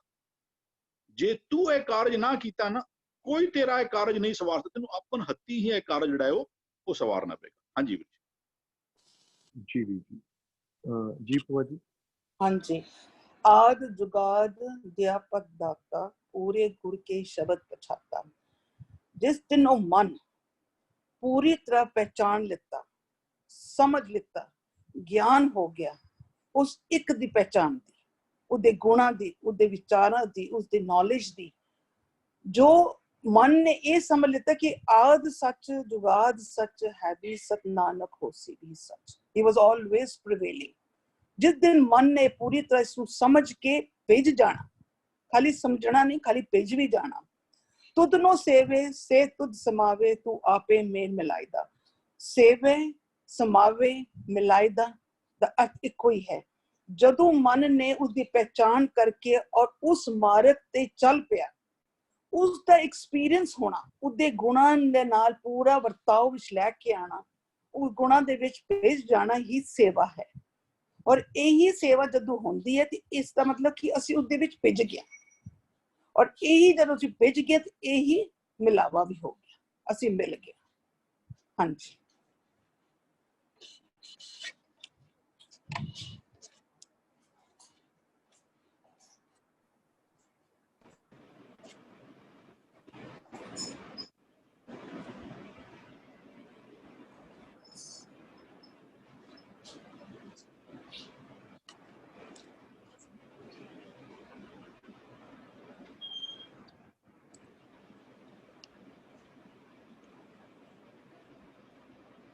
ਸੁਖਵਿੰਦਰ ਵੀਰ ਜੀ ਕੰਟੀਨਿਊ ਕਰ ਲੈਣ। ਓਕੇ ਜੀ, ਸੁਖਵਿੰਦਰ ਵੀਰ ਜੀ ਅਗਰ ਤੋਂ ਵੀਰ ਜੀ ਪਿਛਲਾ ਸ਼ਬਦ ਜਿੱਥੇ ਸਤਿਗੁਰੂ ਜੀ ਨੇ ਸਮਾਪਤੀ ਕੀਤੀ ਹੈ ਨਾ, ਜਿਹੜਾ ਆਪਾਂ ਹੁਣੇ ਵਿਚਾਰ ਕੇ ਗਏ ਆ, ਉਹਦੇ ਵਿੱਚ ਵੀ ਲਫ਼ਜ਼ ਆਪਾਂ ਡਿਸਕਸ ਕੀਤਾ ਸਾਰਿਆਂ ਦੇ ਨਾਲ ਕਿ ਗੁਰਮੁਖ ਦੇਵੈ ਸ਼ਬਦ ਪਛਾਣੈ। ਉੱਥੇ ਵੀ ਦੇਖੋ ਲਫ਼ਜ਼, ਇੱਥੇ ਵੀ ਉਹ ਪਛਾਣੈ ਦੀ ਜਗ੍ਹਾ ਲਫ਼ਜ਼ ਆ ਰਿਹਾ ਪਛਾਤਾ। ਉੱਥੇ ਵੀ ਲਫ਼ਜ਼ ਸ਼ਬਦ ਆਇਆ, ਇੱਥੇ ਵੀ ਉਹੀ ਸ਼ਬਦ ਲਫ਼ਜ਼ ਸਤਿਗੁਰੂ ਨੇ ਯੂਜ਼ ਕੀਤਾ, ਸ਼ਬਦ ਪਛਾਤਾ। ਪਿੱਛੇ ਵੀ ਯੂਜ਼ ਕੀਤਾ ਸੀ ਦੇਵੈ, ਦੇਂਦਾ ਕੌਣ ਹੈ? ਦਾਤਾ। ਪਰ ਦੇ ਕੀ ਰਿਹਾ ਸੀ? ਜਿਸ ਨੂੰ ਪਿੱਛੇ ਸ਼ਬਦ ਯੂਜ਼ ਕੀਤਾ ਸੀ ਸਤਿਗੁਰੂ ਨੇ, ਪਿੱਛੇ ਯੂਜ਼ ਕੀਤਾ ਗੁਰਮੁਖ, ਗੁਰੂ ਦੇ ਮੁਖ ਤੋਂ ਨਿਕਲਿਆ ਹੋਇਆ ਸੱਚ ਦਿੰਦਾ। ਅੱਗੇ ਕਹਿੰਦੇ ਨੇ ਗੁਰਮੁਖ ਦੇਵੈ, ਫਿਰ ਕਹਿੰਦੇ ਨੇ ਸ਼ਬਦ। ਗੁਰੂ ਦੇ ਮੁਖ ਤੋਂ ਨਿਕਲਿਆ ਹੋਇਆ ਸੱਚ, ਗੁਰੂ ਦੇ ਮੁਖ ਤੋਂ ਨਿਕਲਿਆ ਹੋਇਆ ਸ਼ਬਦ ਉਹ ਮਨ ਦਿੰਦਾ ਹੈ। ਉਸੇ ਨੂੰ ਜਿਸ ਨੂੰ ਪਿਛਲੇ ਬੰਦ ਵਿੱਚ ਸਤਿਗੁਰੂ ਜੀ ਸੱਚ ਬੋਲ ਰਹੇ ਸਨ, ਸ਼ਬਦ ਬੋਲ ਰਹੇ ਸਨ, ਪੂਰੇ ਉਹਦੀ ਜਗ੍ਹਾ ਤੇ ਲਫ਼ਜ਼ ਯੂਜ਼ ਕੀਤਾ ਹੈ ਆਦ ਜੁਗਾਦ। ਕਿਉਂਕਿ ਆਦ ਕੀ ਹੈ? ਆਦ ਵੀ ਗੁਰਬਾਣੀ ਕਹਿੰਦੀ ਹੈ ਸੱਚ, ਜੁਗਾਦ ਵੀ ਹੈ ਸੱਚ। ਦਇਆ ਦਾ ਪਤੀ ਇਹੀ ਕਹਿੰਦੇ ਨੇ, ਦਇਆ ਪਤ ਦਾਤਾ। ਦਇਆ ਦਾ ਪਤੀ, ਦਇਆ ਦਾ ਦਾਤਾ ਇਹੀ ਹੈ ਸੱਚ। ਸੱਚ ਨੂੰ ਹੀ ਆਦ ਕਹਿੰਦੇ ਨੇ, ਜੁਗਾਦ ਨੂੰ ਵੀ ਸੱਚ ਕਹਿੰਦੇ ਨੇ। ਹੁਣ ਲੇਕਿਨ ਇਹ ਸੱਚ, ਇਹ ਸ਼ਬਦ ਪਛਾਣ ਕਿਸੇ ਨੇ ਲਿੱਤਾ। ਜਦੋਂ ਉਹ ਮਨ ਇਹ ਸ਼ਬਦ ਪਛਾਣ ਕੇ ਸੱਚ ਦਾ ਸਰੂਪ ਹੋ ਜਾਂਦਾ ਹੈ, ਭਾਵ ਕਿ ਸ਼ਬਦ ਦੇ ਵਿਚਾਰਾਂ ਦੇ ਵਿੱਚ ਆਪ ਸਮਾ ਜਾਂਦਾ ਹੈ, ਜਿਸ ਨੂੰ ਕਿ ਤੀਜੀ ਤੁਕ ਵਿੱਚ ਆ ਰਿਹਾ ਨਾ, ਤੁਧ ਨੂੰ ਸੇਵੈ ਸੇ ਤੁਝੈ ਸਮਾਵੈ। ਇਸ ਨੂੰ ਕਹਿੰਦੇ ਨੇ ਸਤਿਗੁਰ ਕੀ ਜਿਸ ਨੂੰ ਮਤ ਆਵੈ ਸੋ ਸਤਿਗੁਰ ਮਾਹੇ ਸਮਾਨਾ। ਸਤਿਗੁਰੂ ਦੀ ਮਤ ਨੂੰ ਜੋ ਸਤਿਗੁਰੂ ਜੀ ਦੀ ਮਤ, ਸਤਿਗੁਰੂ ਦੇ ਸ਼ਬਦ ਦੀ ਜੋ ਵਿਚਾਰ ਕਰਦਾ ਹੈ, ਉਹ ਸਤਿਗੁਰੂ ਜੀ ਦੇ ਵਿਚਾਰਾਂ ਨੂੰ ਗ੍ਰਹਿਣ ਕਰਕੇ ਸਤਿਗੁਰੂ ਜੀ ਦੇ ਵਿਚਾਰਾਂ ਵਿੱਚ ਸਮਾ ਜਾਂਦਾ ਹੈ। ਉਹਦੇ ਵਿਚਾਰਾਂ ਦੇ ਵਿੱਚ ਤੇ ਸਤਿਗੁਰੂ ਜੀ ਦੇ ਵਿਚਾਰਾਂ 'ਚ ਕੋਈ ਫਰਕ ਨਹੀਂ ਰਹਿੰਦਾ। ਇਸੇ ਨੂੰ ਹੀ ਕਹਿੰਦੇ ਨੇ ਆਦਿ ਜੁਗਾਦ। ਆਦਿ ਜੁਗਾਦ ਸ਼ਬਦ ਨੂੰ, ਸੱਚ ਨੂੰ ਆਖਿਆ ਜਾਂਦਾ ਹੈ।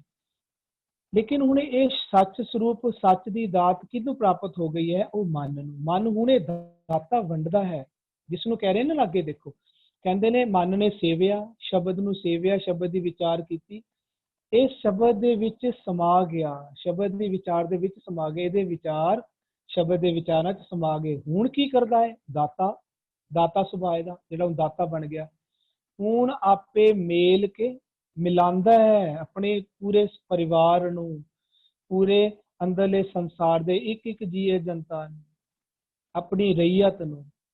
ਇਹ ਸਤਿਗੁਰੂ ਜੀ ਹਰੇਕ ਸ਼ਬਦਾਂ ਵਿੱਚ ਨਾ ਉਹੀ ਸਿਧਾਂਤ ਦ੍ਰਿੜ ਕਰਵਾਉਣਗੇ, ਅਲੱਗ-ਅਲੱਗ ਸ਼ਬਦ ਯੂਜ਼ ਕਰਕੇ ਸਾਨੂੰ ਦ੍ਰਿੜ ਕਰਵਾਉਣ ਵਾਸਤੇ। ਸਤਿਗੁਰੂ ਜੀ ਨੇ ਤਾਂ ਇੱਕ ਸ਼ਬਦ ਵਿੱਚ ਵੀ ਉਹ ਗੱਲ ਕਰ ਸਕਦੇ ਹਨ। ਇੰਨੇ ਗੁਰਬਾਣੀ ਦੇ ਸ਼ਬਦ ਬਾਰ-ਬਾਰ ਕਿਉਂ ਸਤਿਗੁਰੂ ਜੀ ਅਲੱਗ-ਅਲੱਗ ਐਂਗਲ ਤੋਂ ਅਲੱਗ-ਅਲੱਗ ਲਫ਼ਜ਼ ਯੂਜ਼ ਕਰਕੇ ਸਮਝਾਉਂਦੇ ਹਨ ਕਿ ਸਾਡੀ ਦ੍ਰਿੜਤਾ ਆ ਜਾਵੇ। ਅਸੀਂ, ਸਾਡੇ ਮਨ ਨੇ, ਸਾਡੇ ਵਿਚਾਰਾਂ ਨੇ ਹੀ ਸੱਚ ਦੇ ਵਿਚਾਰਾਂ ਨੂੰ ਧਾਰਨ ਕਰਨਾ ਹੈ। ਸਾਡੇ ਮਨ ਨੇ ਹੀ ਜੋ ਸੱਚ ਦੇ ਵਿਚਾਰ ਆਦ ਤੋਂ ਨੇ, ਜੁਗਾਦ ਤੋਂ, ਉਹ ਅਸੀਂ ਵੀ ਉਹ ਧਾਰਨ ਕਰਕੇ ਆਦ ਜੁਗਾਦ ਸਰੂਪ ਸੱਚ ਦਾ ਸਰੂਪ ਬਣਨਾ ਹੈ। ਆਦ ਜੁਗਾਦ ਸਰੂਪ ਸ਼ਬਦ ਨੂੰ ਪਛਾਣ ਕੇ ਸ਼ਬਦ ਨੂੰ ਆਪਣੇ ਅੰਦਰ ਵਸਾਣਾ ਹੈ। ਸ਼ਬਦ ਨੂੰ ਆਪਣਾ ਗੁਰੂ ਧਾਰਨ ਕਰਕੇ ਆਪਣੀ ਸੁਰਤ ਨੂੰ ਸ਼ਬਦ ਦਾ ਚੇਲਾ ਬਣਾ ਕੇ ਸੇਵਾ ਕਰਨੀ ਹੈ। ਸ਼ਬਦ ਗੁਰੂ, ਸੁਰਤ ਤੁਨ ਚੇਲਾ।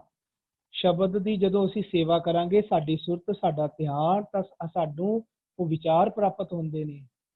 ਉਹ ਵਿਚਾਰਾਂ ਨੂੰ ਮਨ ਕਿਹਾ ਜਾਂਦਾ ਹੈ। ਜਦੋਂ ਅਸੀਂ ਉਹ ਸ਼ਬਦ ਗੁਰੂ ਨੂੰ, ਸੁਰਤ ਰੂਪੀ ਚੇਲਾ ਸੇਵਾ ਕਰਦਾ ਹੈ, ਤਾਂ ਸੁਰਤ ਰੂਪੀ ਚੇਲੇ ਨੂੰ ਪ੍ਰਾਪਤੀ ਕੀ ਹੁੰਦੀ ਹੈ? ਸ਼ਬਦ ਦੀ ਵਿਚਾਰ ਪ੍ਰਾਪਤੀ ਹੁੰਦੀ। ਸ਼ਬਦ ਦੇ ਵਿਚਾਰ ਪ੍ਰਾਪਤੀ ਹੋ ਜਾਂਦੀ ਹੈ ਤੇ ਫਿਰ ਉਹ ਸ਼ਬਦ ਦੇ ਵਿਚਾਰ ਦੀ ਦਾਤ ਉਹਨੂੰ ਮਿਲ ਗਈ, ਤੇ ਉਹ ਫਿਰ ਉਹੀ ਦਾਤਾ ਅੱਗੇ ਵੰਡਦਾ ਹੈ ਸ਼ਬਦ ਦੇ ਵਿਚਾਰਾਂ ਦੀ, ਤੇ ਦੂਜਿਆਂ ਨੂੰ ਵੀ ਆਪਣੇ ਨਾਲ ਸ਼ਬਦ ਦੇ ਵਿੱਚ ਮਿਲਾਉਂਦਾ ਹੈ। ਹਾਂਜੀ ਵੀਰ ਜੀ, ਭੁਪਿੰਦਰ ਵੀਰ ਜੀ ਵਿਚਾਰ ਦੇਣਗੇ। ਉਸ ਤੋਂ ਪਹਿਲੇ ਇੱਕ ਸ਼ਬਦ ਆਉਂਦਾ ਹੈ, ਦਾਤਾ ਦਾਤ ਰੱਖੇ ਹੱਥ ਆਪਣੇ, ਜਿਸ ਭਾਵੇ ਤਿਸ ਦੇਈ। ਹਾਂਜੀ, ਉਸਦਾ ਭਾਵਤ ਕਿਵੇਂ ਜੋੜਾਂਗੇ? ਥੋੜਾ ਜਿਹਾ ਉਹ ਵੀ ਵੀਰ ਜੀ, ਹਾਂਜੀ ਵੀਰ ਜੀ, ਜਿਹੜਾ ਸਾਡੇ ਅੰਦਰ ਆਤਮਾ ਸਰੂਪ ਰਾਮ ਜੀ, ਪਰਮਾਤਮਾ ਜੀ, ਸ਼ਬਦ ਸਰੂਪ, ਇਹ ਸੱਚ ਸਰੂਪ ਸਾਡੇ ਅੰਦਰ ਬੈਠਾ, ਉਹ ਹੈ ਦਾਤਾ। ਉਹ ਸਭਨਾ ਜੀਆਂ ਦਾ ਦਾਤਾ ਉਹ ਹੈ। ਸਾਡੇ ਅੰਦਰ ਜਿਹੜਾ ਸ਼ਬਦ ਵਸਿਆ ਹੋਇਆ ਨਾ, ਜਿਹੜਾ ਸਾਡਾ ਸ਼ਬਦ ਗੁਰੂ ਹੈ, ਜਿਹਨੂੰ ਅਸੀਂ ਪਛਾਣਨਾ, ਇਸ ਸ਼ਬਦ ਆ ਰਿਹਾ ਨਾ, ਪੂਰਾ ਗੁਰ ਕਾ ਸ਼ਬਦ, ਜਿਹਨੂੰ ਅਸੀਂ ਪਹਿਲਾਂ ਪਛਾਣਨਾ ਵੀ, ਉਹ ਤਾਂ ਸਾਡੇ ਅੰਦਰ ਬੈਠਾ ਸੀ, ਉਸ ਨੂੰ ਪੁੱਛ ਹੀ ਨਹੀਂ ਰਹੇ ਹਾਂ। ਜਿਹਨੂੰ ਕਹਿੰਦੇ ਨੇ ਸਤਿਗੁਰ ਕਾ ਉਪਦੇਸ਼ ਸੁਣ ਤੂੰ ਹੋਵੇ, ਤੇਰੇ ਨਾਲ ਸਤਿਗੁਰੂ ਅੰਦਰ ਵਸ ਰਿਹਾ ਹੈ, ਤੇਰੇ ਨਾਲ ਅੰਦਰ ਆਤਮਾ ਰੂਪੀ ਰਾਮ ਪਸਰਿਆ ਹੋਇਆ ਹੈ, ਤੂੰ ਉਸਨੂੰ ਪੁੱਛਦਾ ਹੀ ਨਹੀਂ ਹੈ। ਤੂੰ ਕੂੜ ਦੀ ਮਾਇਆ ਦੇ ਮੂੰਹ ਵਿੱਚ ਪਿਆ ਹੋਇਆ, ਆਪਣੀ ਮੱਤ ਨੂੰ ਤੂੰ ਸਾਰਾ ਕੁਝ ਸਮਝ ਕੇ ਕੰਮ ਕਰ ਰਿਹਾ, ਤੂੰ ਸਤਿਗੁਰੂ ਜੀ ਤੋਂ ਮੱਤ ਹੀ ਨਹੀਂ ਲੈ ਰਿਹਾ। ਅੰਦਰ ਵਸਦੇ ਸਤਿਗੁਰੂ, ਜਿਹੜਾ ਅੰਦਰ ਦਾਤਾ ਵਸ ਰਿਹਾ। ਹੁਣ ਜਦੋਂ ਮਨ ਅੰਦਰਲੇ ਵਸਦੇ ਸੱਚ ਤੋਂ ਜੋ ਦਾਤਾ ਹੈ, ਨਾਮ ਤੋਂ ਜੋ ਦਾਤਾ ਹੈ, ਉਸ ਦੇ ਹੱਥ ਸੱਚ ਦੀ ਦਾਤ ਹੈ। ਨਾਮ ਹੁਣ, ਮਨ ਹੁਣ ਉਸ ਤੋਂ ਦਾਤਾ ਲੈਂਦਾ ਹੈ। ਉਸ ਦੀ ਦਾਤ ਨੂੰ ਪਹਿਲਾਂ ਮਨ ਪਸੰਦ ਕਰਦਾ, ਜਿਸ ਨੂੰ ਕਹਿੰਦੇ ਨੇ ਤੁਧ ਨੂੰ ਸੇਵੈ। ਉਸ ਨੂੰ ਸੇਵਣਾ ਸ਼ੁਰੂ ਕਰਦਾ ਹੈ ਮਨ। ਸੇਵਦਾ ਕਦੋਂ ਹੈ? ਪਹਿਲਾਂ ਇਹਨੂੰ ਪਸੰਦ ਆਉਂਦੀ ਹੈ ਉਹਦਾ, ਜਿਸ ਨੂੰ ਕਹਿੰਦੇ ਨੇ ਲੇਖਾ ਲਿਖੀਐ ਮਨ ਕਹਿ ਭਾਏ। ਮਨ ਨੇ ਪਹਿਲਾਂ ਅੰਦਰ ਵਸਦੇ ਸੱਚ ਜੀ ਨੂੰ ਪਸੰਦ ਕੀਤਾ, ਉਹਨਾਂ ਦੇ ਉਪਦੇਸ਼ ਨੂੰ ਸੁਣਨਾ ਪਸੰਦ ਕੀਤਾ। ਇਹਦੇ ਲੇਖਾ ਲਿਖਿਆ ਗਿਆ ਵੀ ਇਹਨਾਂ ਨੂੰ ਇਹ ਦਾਤ ਪ੍ਰਾਪਤ ਹੋਏਗੀ। ਅੰਦਰਲੇ ਵਸਦੇ ਰੱਬ ਜੀ ਤੋਂ, ਸੱਚ ਤੋਂ, ਸ਼ਬਦ ਤੋਂ ਉਹ ਦਾਤਾ ਨੇ।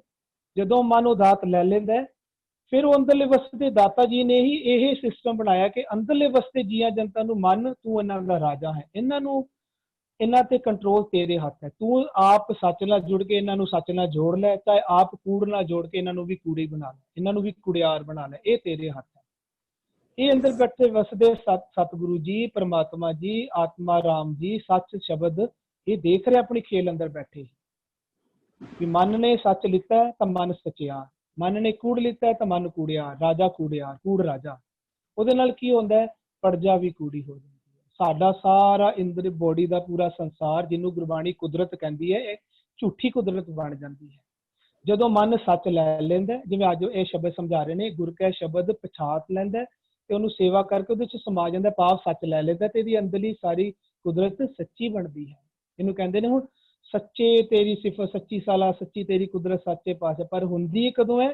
ਜਦੋਂ ਨਾਨਕ ਸੱਚ ਧਿਆਨ ਸੱਚ, ਜਦੋਂ ਇਹ ਮਨ ਸੱਚ ਨੂੰ ਧਿਆਉਂਦਾ ਹੈ ਤੇ ਸੱਚ ਪ੍ਰਾਪਤ ਕਰਦਾ ਹੈ ਤਾਂ ਅੰਦਰਲੀ ਕੁਦਰਤ ਸੱਚੀ ਬਣਾਉਂਦਾ ਹੈ। ਅਦਰਵਾਈਜ਼ ਕਿਹੜੀ ਕੁਦਰਤ ਬਣਦੀ ਹੈ? ਕੂੜ ਰਾਜਾ, ਕੂੜ ਪ੍ਰਜਾ, ਕੂੜ ਸਭ ਸੰਸਾਰ, ਅੰਦਰਲੀ ਸਾਰੀ ਸ੍ਰਿਸ਼ਟੀ ਕੂੜੀ ਬਣਦੀ ਹੈ।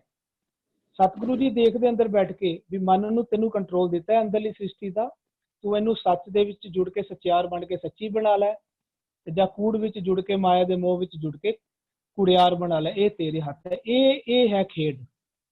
ਅੰਦਰਲੀ ਸੱਚੀ ਸ੍ਰਿਸ਼ਟੀ ਦੀ ਅਸੀਂ ਬਣਾਣੀ ਹੈ, ਉਹਨੂੰ ਸੱਚੀ ਸ੍ਰਿਸ਼ਟੀ ਬਣਾਣੀ ਹੈ ਜਾਂ ਕੂੜੀ ਸ੍ਰਿਸ਼ਟੀ ਬਣਾਣੀ ਹੈ।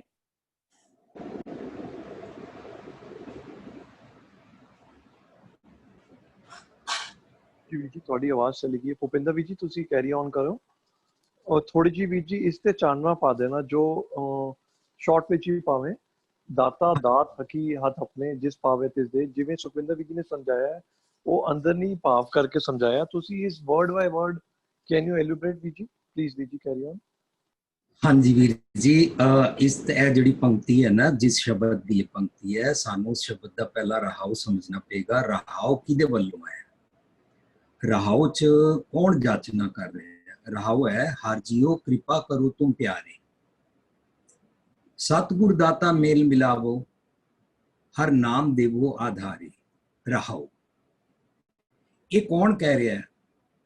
ਇੱਕ ਜਾਚਨਾ ਕਰਨ ਵਾਲਾ ਮਨ। ਹੁਣ ਇਹ ਮਨ ਨਿਜ ਘਰ ਚੋਂ ਸੁਮਤ ਰਤਨ ਜਵਾਹਰ ਮਾਣਿਕ ਗੁਰਾ ਇੱਕ ਦੇ ਬੁਝਾਈ ਵਾਲੀ ਮਤ ਮੰਗ ਰਿਹਾ, ਰਤਨ ਜਵਾਹਰ ਮਾਣਿਕ ਵਾਲੀ ਮਤ ਮੰਗ ਰਿਹਾ।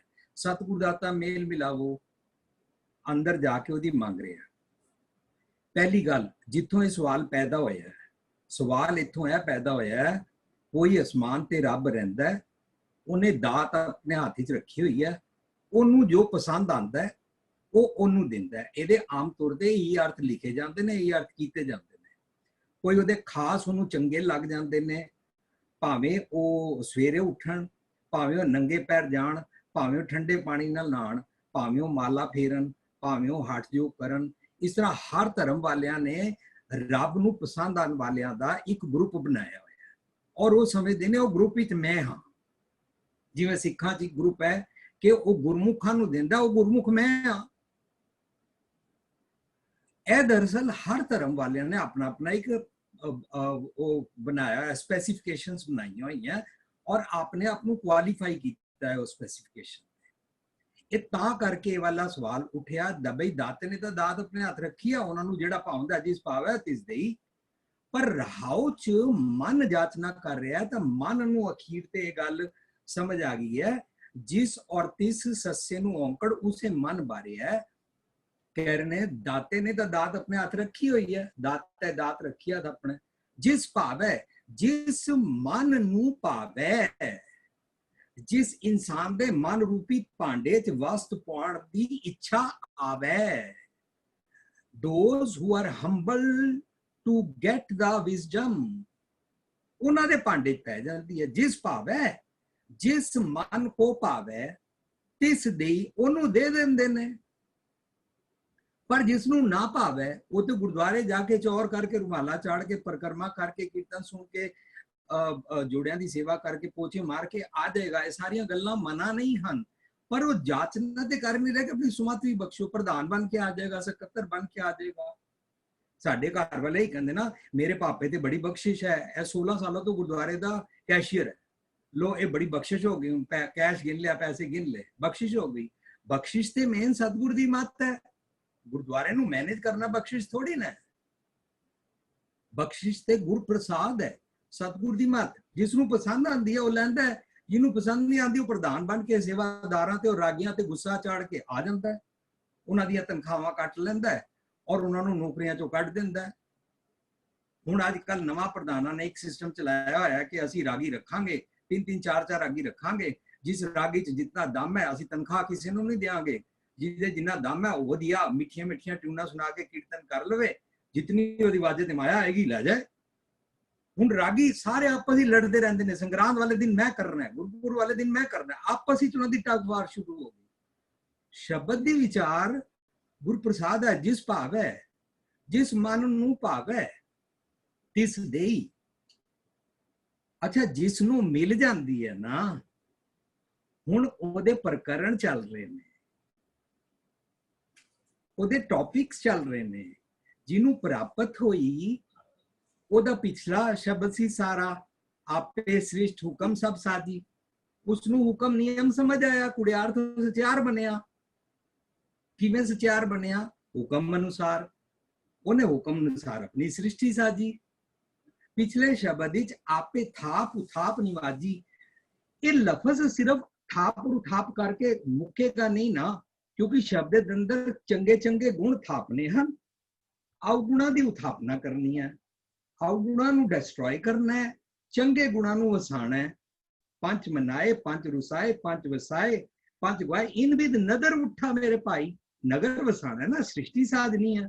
ਸੋ ਇਸ ਕਰਕੇ ਪਿਛਲੇ ਸਾਰੇ ਸ਼ਬਦ ਵਿੱਚ ਪੂਰਾ ਨਿਆਂ, ਪੂਰਾ ਹੁਕਮ ਅਨੁਸਾਰ ਉਸ ਮਨ ਨੇ ਸ੍ਰਿਸ਼ਟੀ ਸਾਜੀ।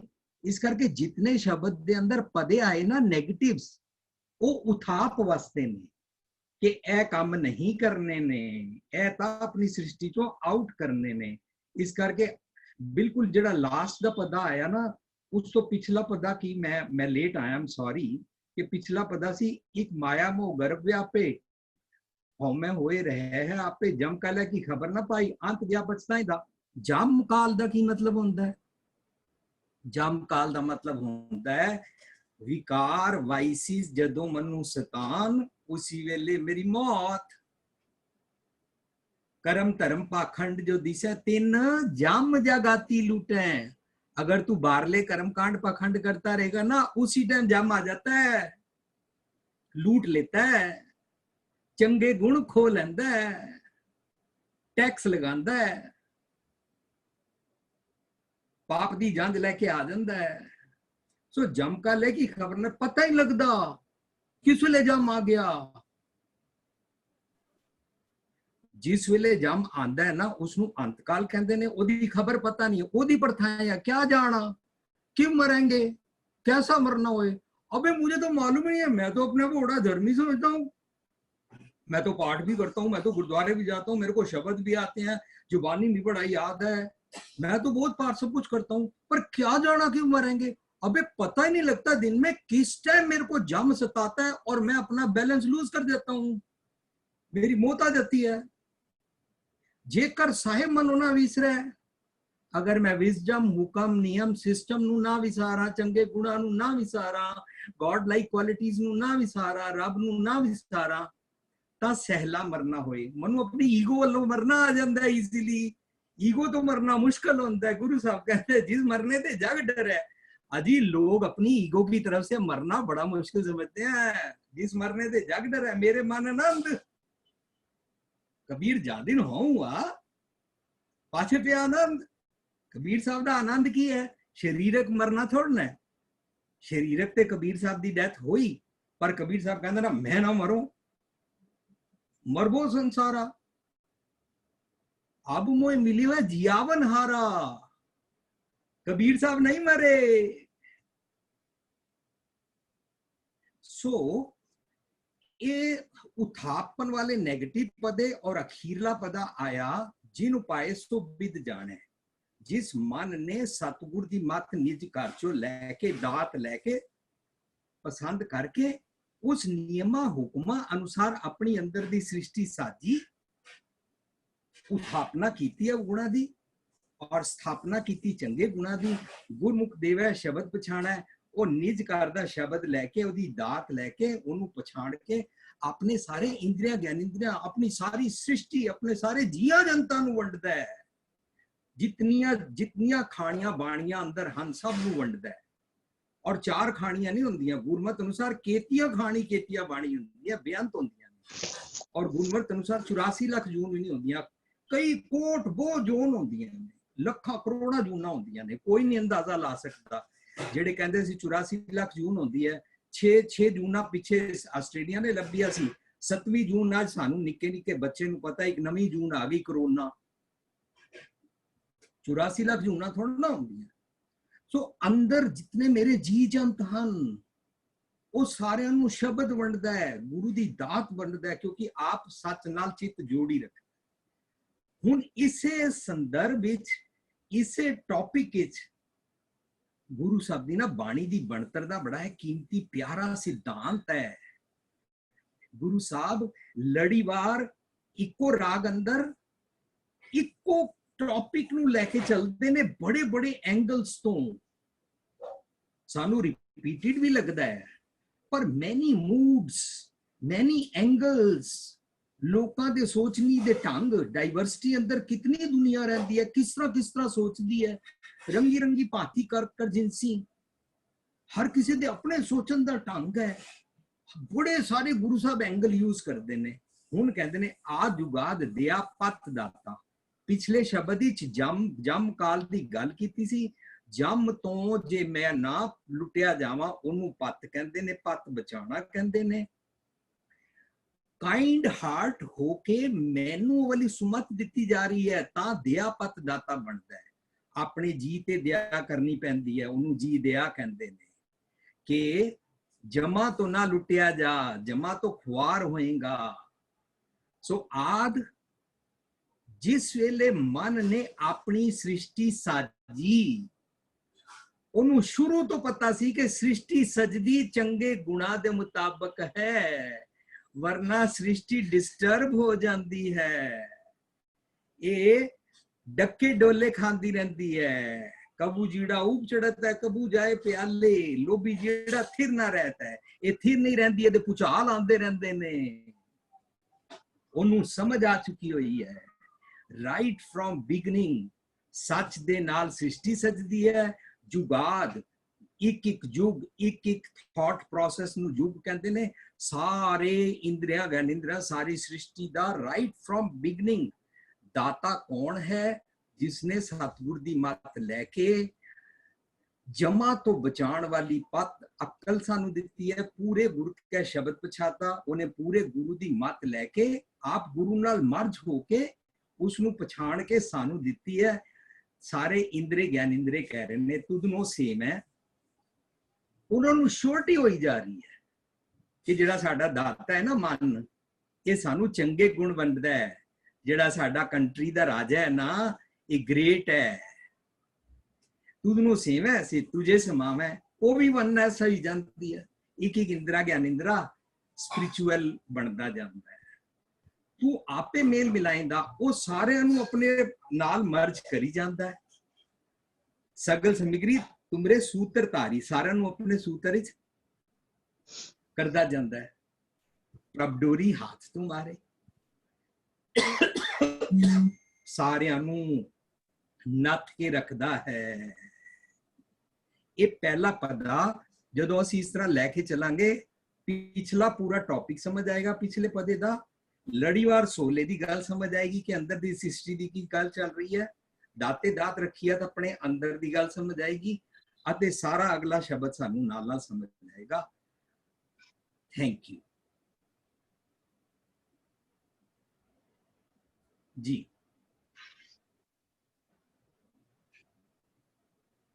ਜੀ ਹਰਵਿੰਦਰ ਵੀਰ ਜੀ, ਅੱਜ ਸਮਾਂ ਹੋ ਗਿਆ, ਤੁਸੀਂ ਪਾਠ ਕਰ ਲਿਓ। ਸਤਬੀਰ ਵੀਰ ਜੀ ਨੂੰ ਕਿਤੇ ਜਾਣਾ ਪੈ ਗਿਆ। ਹਰਵਿੰਦਰ ਵੀਰ ਜੀ ਤੁਸੀਂ ਅੱਜ ਪਾਠ ਕਰ ਲਿਓ। ਹਾਂਜੀ ਵੀਰ ਜੀ।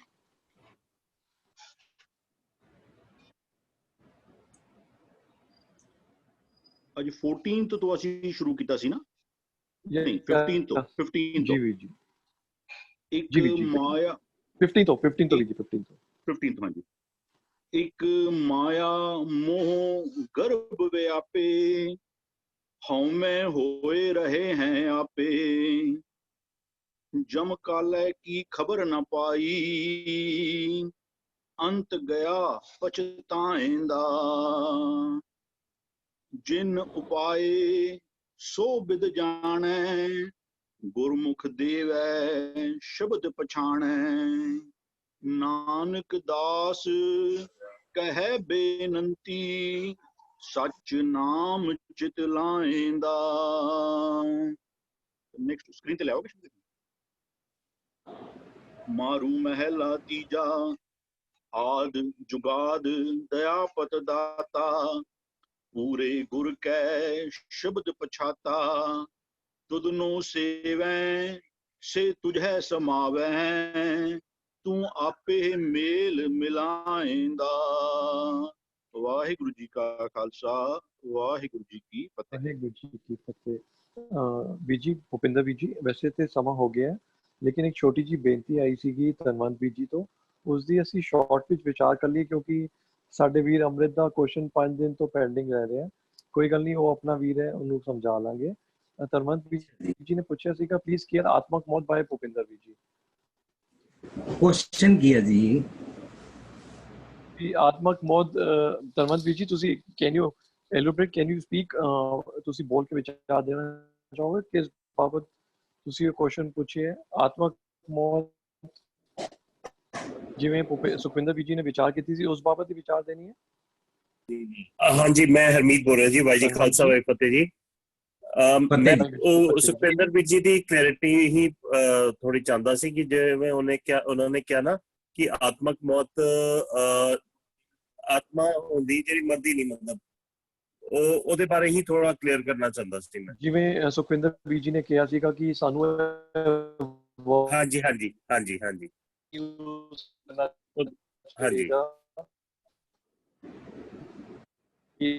ਆਤਮਕ ਮੌਤ ਹੁੰਦੀ ਹਾਂਜੀ, ਤੇ ਉਹ ਭੁਪਿੰਦਰ ਵੀਰ ਜੀ ਨੇ ਸੁਣੀ ਨਹੀਂ ਹੋਣੀ। ਨੋ ਪ੍ਰੋਬਲਮ ਵੀਰ ਜੀ। ਤੇ ਭੁਪਿੰਦਰ ਵੀਰ ਜੀ, if you want to add something in this, ਕਿਉਂਕਿ ਸੁਖਵਿੰਦਰ ਵੀਰ ਜੀ ਤੁਸੀਂ ਸ਼ਾਰਟ ਵਿੱਚ ਦੱਸ ਦਿਓਗੇ ਤੁਸੀਂ ਕਿਸ ਬਾਬਤ ਕਿਹਾ ਸੀਗਾ ਤੇ ਭੁਪਿੰਦਰ ਵੀਰ ਜੀ ਅੱਗੇ ਉਸ ਵਿਚਾਰ ਨੂੰ ਤੋੜ ਦੇਣਗੇ। ਵੀਰ ਜੀ ਮੈਂ ਨਾ ਉਹ ਆਤਮਕ ਮੁਕਤ ਦਾ ਕਨਸੈਪਟ ਨਹੀਂ, ਉਹ ਕਨਸੈਪਟ ਉਸੇ ਤਰ੍ਹਾਂ ਹੈ। ਸਾਡੇ ਪਲ ਪਲ ਮੌਤ ਹੁੰਦੀ ਹੈ, ਸਾਡੇ ਮਨ ਦੀ ਪਲ ਪਲ ਮੌਤ ਹੁੰਦੀ ਹੈ, ਸਾਡੇ ਵਿਚਾਰਾਂ ਦੀ ਪਲ ਪਲ ਮੌਤ ਹੁੰਦੀ ਹੈ, ਜਾਂ ਸਾਡੇ ਵਿਚਾਰ ਕੀ ਕਹਿੰਦਾ ਅਵਗੁਣੀ ਵਾਲੇ ਖਿਆਲ ਮਰਦੇ ਹਨ ਤੇ ਸੱਚੇ ਵਿਚਾਰਾਂ ਵਾਲੇ ਅਸੀਂ ਧਾਰਨੀ ਹੁੰਦੀ ਹੈ, ਜਾਂ ਸੱਚੇ ਵਿਚਾਰ ਮਰਦੇ ਹਨ ਤੇ ਅਵਗੁਣੀ ਖਿਆਲਾਂ ਵੱਲੋਂ ਸਾਡੀ ਮੌਤ। ਉਹ ਕਨਸੈਪਟ ਬਿਲਕੁਲ ਠੀਕ ਹੈ। ਉਹ ਕਨਸੈਪਟ ਮੈਂ ਸਿਰਫ ਇਹ ਗੱਲ ਕਰ ਰਿਹਾ ਸੀ ਕਿ ਅਸੀਂ ਜਦੋਂ ਲਫ਼ਜ਼ ਯੂਜ਼ ਕਰਦੇ ਹਾਂ ਨਾ ਆਤਮਕ ਮੌਤ ਪਲ ਪਲ ਹੁੰਦੀ ਹੈ, ਆਤਮਕ ਮੌਤ ਅਸੀਂ ਉਹ ਆਤਮਕ ਲਫ਼ਜ਼ ਨਾ ਯੂਜ਼ ਕਰਿਆ ਕਰੀਏ। ਮੈਂ ਸਿਰਫ ਇਹ ਗੱਲ ਕਰ ਰਿਹਾ, ਮੌਤ ਉਹ ਜਿਹੜਾ ਪਲ ਪਲ ਵਾਲੀ ਮੌਤ ਦਾ ਕਨਸੈਪਟ ਹੈ ਉਹ ਬਿਲਕੁਲ ਸਹੀ ਹੈ ਗੁਰਮਤਿ ਵਾਲਾ, ਉਹਦੇ ਤੇ ਕੋਈ ਗੱਲ ਨਹੀਂ ਕਰ ਰਹੇ। ਸਿਰਫ ਮੈਂ ਇਹ ਗੱਲ ਕਰ ਰਿਹਾ ਕਿ ਅਸੀਂ ਨਾ ਸੁਣਿਆ ਸੁਣਾਇਆ, ਪਤਾ ਨਹੀਂ ਕਿੰਨੇ ਸਾਲਾਂ ਤੋਂ ਅਸੀਂ ਆਪਣੇ ਪ੍ਰਚਾਰਕਾਂ ਤੋਂ ਦੁਨੀਆ ਤੋਂ ਇਹ ਸੁਣ ਕੇ ਅਸੀਂ ਵੀ ਬੋਲਣ ਲੱਗ ਗਏ। ਮੈਂ ਵੀ ਬੋਲਦਾ ਵੀ ਆਤਮਕ ਮੌਤ ਪਲ ਪਲ ਹੁੰਦੀ ਹੈ। ਆਤਮਕ ਮੌਤ ਪਲ ਪਲ, ਅਸੀਂ ਆਤਮਕ ਲਫ਼ਜ਼ ਸਿਰਫ ਯੂਜ਼ ਕਰਨਾ ਛੋੜੀਏ। ਮੈਂ ਇਹ ਗੱਲ ਕਰ ਰਿਹਾ ਕਿ ਅਸੀਂ ਸਿਰਫ ਇਹ ਗੱਲ ਕਰਨੀ ਹੈ ਕਿ ਆਤਮਕ ਮੌਤ ਨਾ ਕਰਿਆ ਕਰੀਏ। ਅਸੀਂ ਇਹ ਕਹਿ ਲਈਏ ਕਿ ਪਲ ਪਲ ਸਾਡੇ ਵਿਚਾਰਾਂ ਦੀ, ਪਲ ਪਲ ਸਾਡੇ ਮਨ ਦੀ ਮੌਤ ਹੋ ਰਹੀ ਹੈ, ਕਿਉਂਕਿ ਗੁਰਬਾਣੀ ਵੀ ਕਹਿੰਦੀ ਨਹੀਂ ਮਨ ਮਾਰੇ ਬਿਨ ਭਗਤ ਨਾ ਹੋਏ। ਮਨ ਜ਼ਰੂਰ ਮਰਦਾ ਹੈ, ਆਤਮਾ ਨਹੀਂ ਮਰਦੀ। ਆਤਮਾ ਤਾਂ ਪਰਮਾਤਮਾ ਹੈ, ਆਤਮਾ ਤਾਂ ਰਾਮ ਹੈ, ਆਤਮਾ ਤਾਂ ਖੁਦ ਬ੍ਰਹਮ ਹੈ, ਆਤਮਾ ਵਾਸੁਦੇਵ, ਆਤਮਾ ਨਹੀਂ ਮਰਦੀ। ਅਸੀਂ ਉਹ ਲਫ਼ਜ਼ ਗਲਤ ਇਸਤੇਮਾਲ ਕਰਦੇ ਹਾਂ ਵੀ ਪਲ ਪਲ ਆਤਮਕ ਮੌਤ ਹੁੰਦੀ ਹੈ। ਨਹੀਂ, ਅਸੀਂ ਪਲ ਪਲ ਇਹ ਕਹਿਣਾ ਚਾਹੀਦਾ ਸਾਨੂੰ ਕਿ ਪਲ ਪਲ ਸਾਡੇ ਮਨ ਦੀ ਮੌਤ ਹੁੰਦੀ ਹੈ। ਇਹ ਵੀ ਬਹੁਤ ਢੁਕਵਾਂ ਹੈ। ਸਾਡੀ ਸੁਰਤ ਮੂਈ ਸੁਰਤ ਬਾਦ ਅਹੰਕਾਰ, ਸਾਡੀ ਸੁਰਤ ਸਾਡੇ ਧਿਆਨ ਦੀ ਵੀ ਮੌਤ ਹੁੰਦੀ ਹੈ ਤੇ ਵਿਚਾਰਾਂ ਦੀ ਮੌਤ ਹੁੰਦੀ ਹੈ। ਲੇਕਿਨ ਆਤਮਕ ਲਫ਼ਜ਼ ਸਿਰਫ ਯੂਜ਼ ਕਰਨ ਵੱਲੋਂ ਮੈਂ ਕਹਿ ਰਿਹਾ ਸੀ ਵੀ ਲਫ਼ਜ਼ ਆਤਮਕ ਨਾ। ਭੁਪਿੰਦਰ ਵੀਰ ਜੀ ਤੁਸੀਂ ਇਹਦੇ ਵਿੱਚ ਕੁਝ ਐਡ ਆਨ ਕਰਨਾ ਚਾਹੋਗੇ?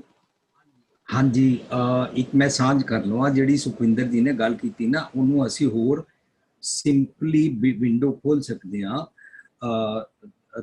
ਧਨਵੰਤ ਜੀ ਦੇ ਬੇਟੇ ਦਾ ਕੁਐਸਚਨ ਸੀ ਕਿ ਆਤਮਾ ਤੇ ਮਰਦੀ ਨਹੀਂ। ਅਸੀਂ ਨਾ ਜਦੋਂ ਬਾਣੀ ਚੋਂ ਸ਼ਬਦ ਪੜ੍ਹਦੇ ਹਾਂ ਨਾ ਆਤਮਾ ਪਰ ਆਤਮਾ ਏਕੋ ਕਰੇ, ਉਹਦਾ ਮਤਲਬ ਹੁੰਦਾ ਆਤਮਾ ਮਤਲਬ ਹੁੰਦਾ ਹੈ ਨਿਜ ਘਰ ਵਿੱਚ ਵਸਦੇ ਰੱਬ ਜੀ ਦਾ ਪੈਰਾਡਿਮ, ਰੱਬ ਜੀ ਦਾ ਵਿਜ਼ਡਮ, ਉਹਨੂੰ ਆਤਮਾ ਕਹਿੰਦੇ। ਪਰ ਆਤਮਾ ਹੁੰਦਾ ਹੈ ਮੇਰੇ ਮਨ ਦਾ ਥਾਟ ਪ੍ਰੋਸੈਸ, ਮੇਰੇ ਮਨ ਦਾ ਕਰਮ, ਮੇਰੇ ਮਨ ਦੀ ਵਿਚਾਰ। ਆਤਮਾ ਪਰ ਆਤਮਾ ਏਕੋ ਕਰੇ। ਜੇ ਤੂੰ ਇਹਨੂੰ ਵਨਨੈਸ ਵਿੱਚ ਲੈ ਆਏਗਾ ਨਾ अंतर की अंतर मरे डुअलिटी खत्म हो जाएगी। नानक पाद स्टार्ट्स। सो ਜਿਹੜੀ ਉਹ ਪਰ ਆਤਮਾ ਹੈ ਨਾ ਉਹ ਪਰ ਆਤਮਾ ਸਾਡੇ ਮਨ ਨੂੰ ਕਹਿੰਦੇ ਨੇ। ਗੁਰਬਾਣੀ ਜਿਹੜੀ ਸਰੀਰਕ ਤੌਰ ਤੇ ਪਿਛਲੇ ਜਨਮਾਂ ਤੋਂ ਇੱਕ ਆਤਮਾ ਚੱਲ ਕੇ ਆ ਰਹੀ ਹੈ ਔਰ ਫਿਰ ਅੱਗੇ ਜਾਏਗੀ, ਉਸ ਆਤਮਾ ਕਨਸੈਪਟ ਨੂੰ ਨਹੀਂ ਮੰਨਦੀ ਹੈ। ਸਰੀਰਕ ਤੌਰ ਤੇ ਅਸੀਂ ਜਿੱਥੇ ਇੱਥੇ ਜੰਮਦੇ ਹਾਂ ਉਹਨੂੰ ਕਈ ਜਗ੍ਹਾ ਮਨ ਕਿਹਾ ਹੈ, ਕਈ ਜਗ੍ਹਾ ਆਤਮਾ ਕਿਹਾ ਹੈ। ਸੁਖਵਿੰਦਰ ਜੀ ਨੇ ਬੜਾ अच्छा पॉइंट उठाया है ਕਿ ਜੇ ਅਸੀਂ ਆਪਣੀ ਜ਼ੁਬਾਨ ਤੇ ਚੜਿਆ ਹੈ ਪਲ ਪਲ ਆਤਮਕ ਮੌਤ ਕਹਿੰਦੇ ਹਾਂ ਅਸੀਂ, ਉਹ ਦਰਅਸਲ ਸਾਡੇ ਮਨ ਕੀ ਮੌਤ ਹੁੰਦੀ ਹੈ, ਕਿਉਂਕਿ ਮਨ ਕੀ ਮਤ ਨੈਗੇਟਿਵ ਥਾਟਸ ਦੇ ਨਾਲ ਜਮਾ ਕੁੱਲੋਂ ਮਾਰ ਖਾਂਦਾ ਰਹਿੰਦਾ ਹੈ।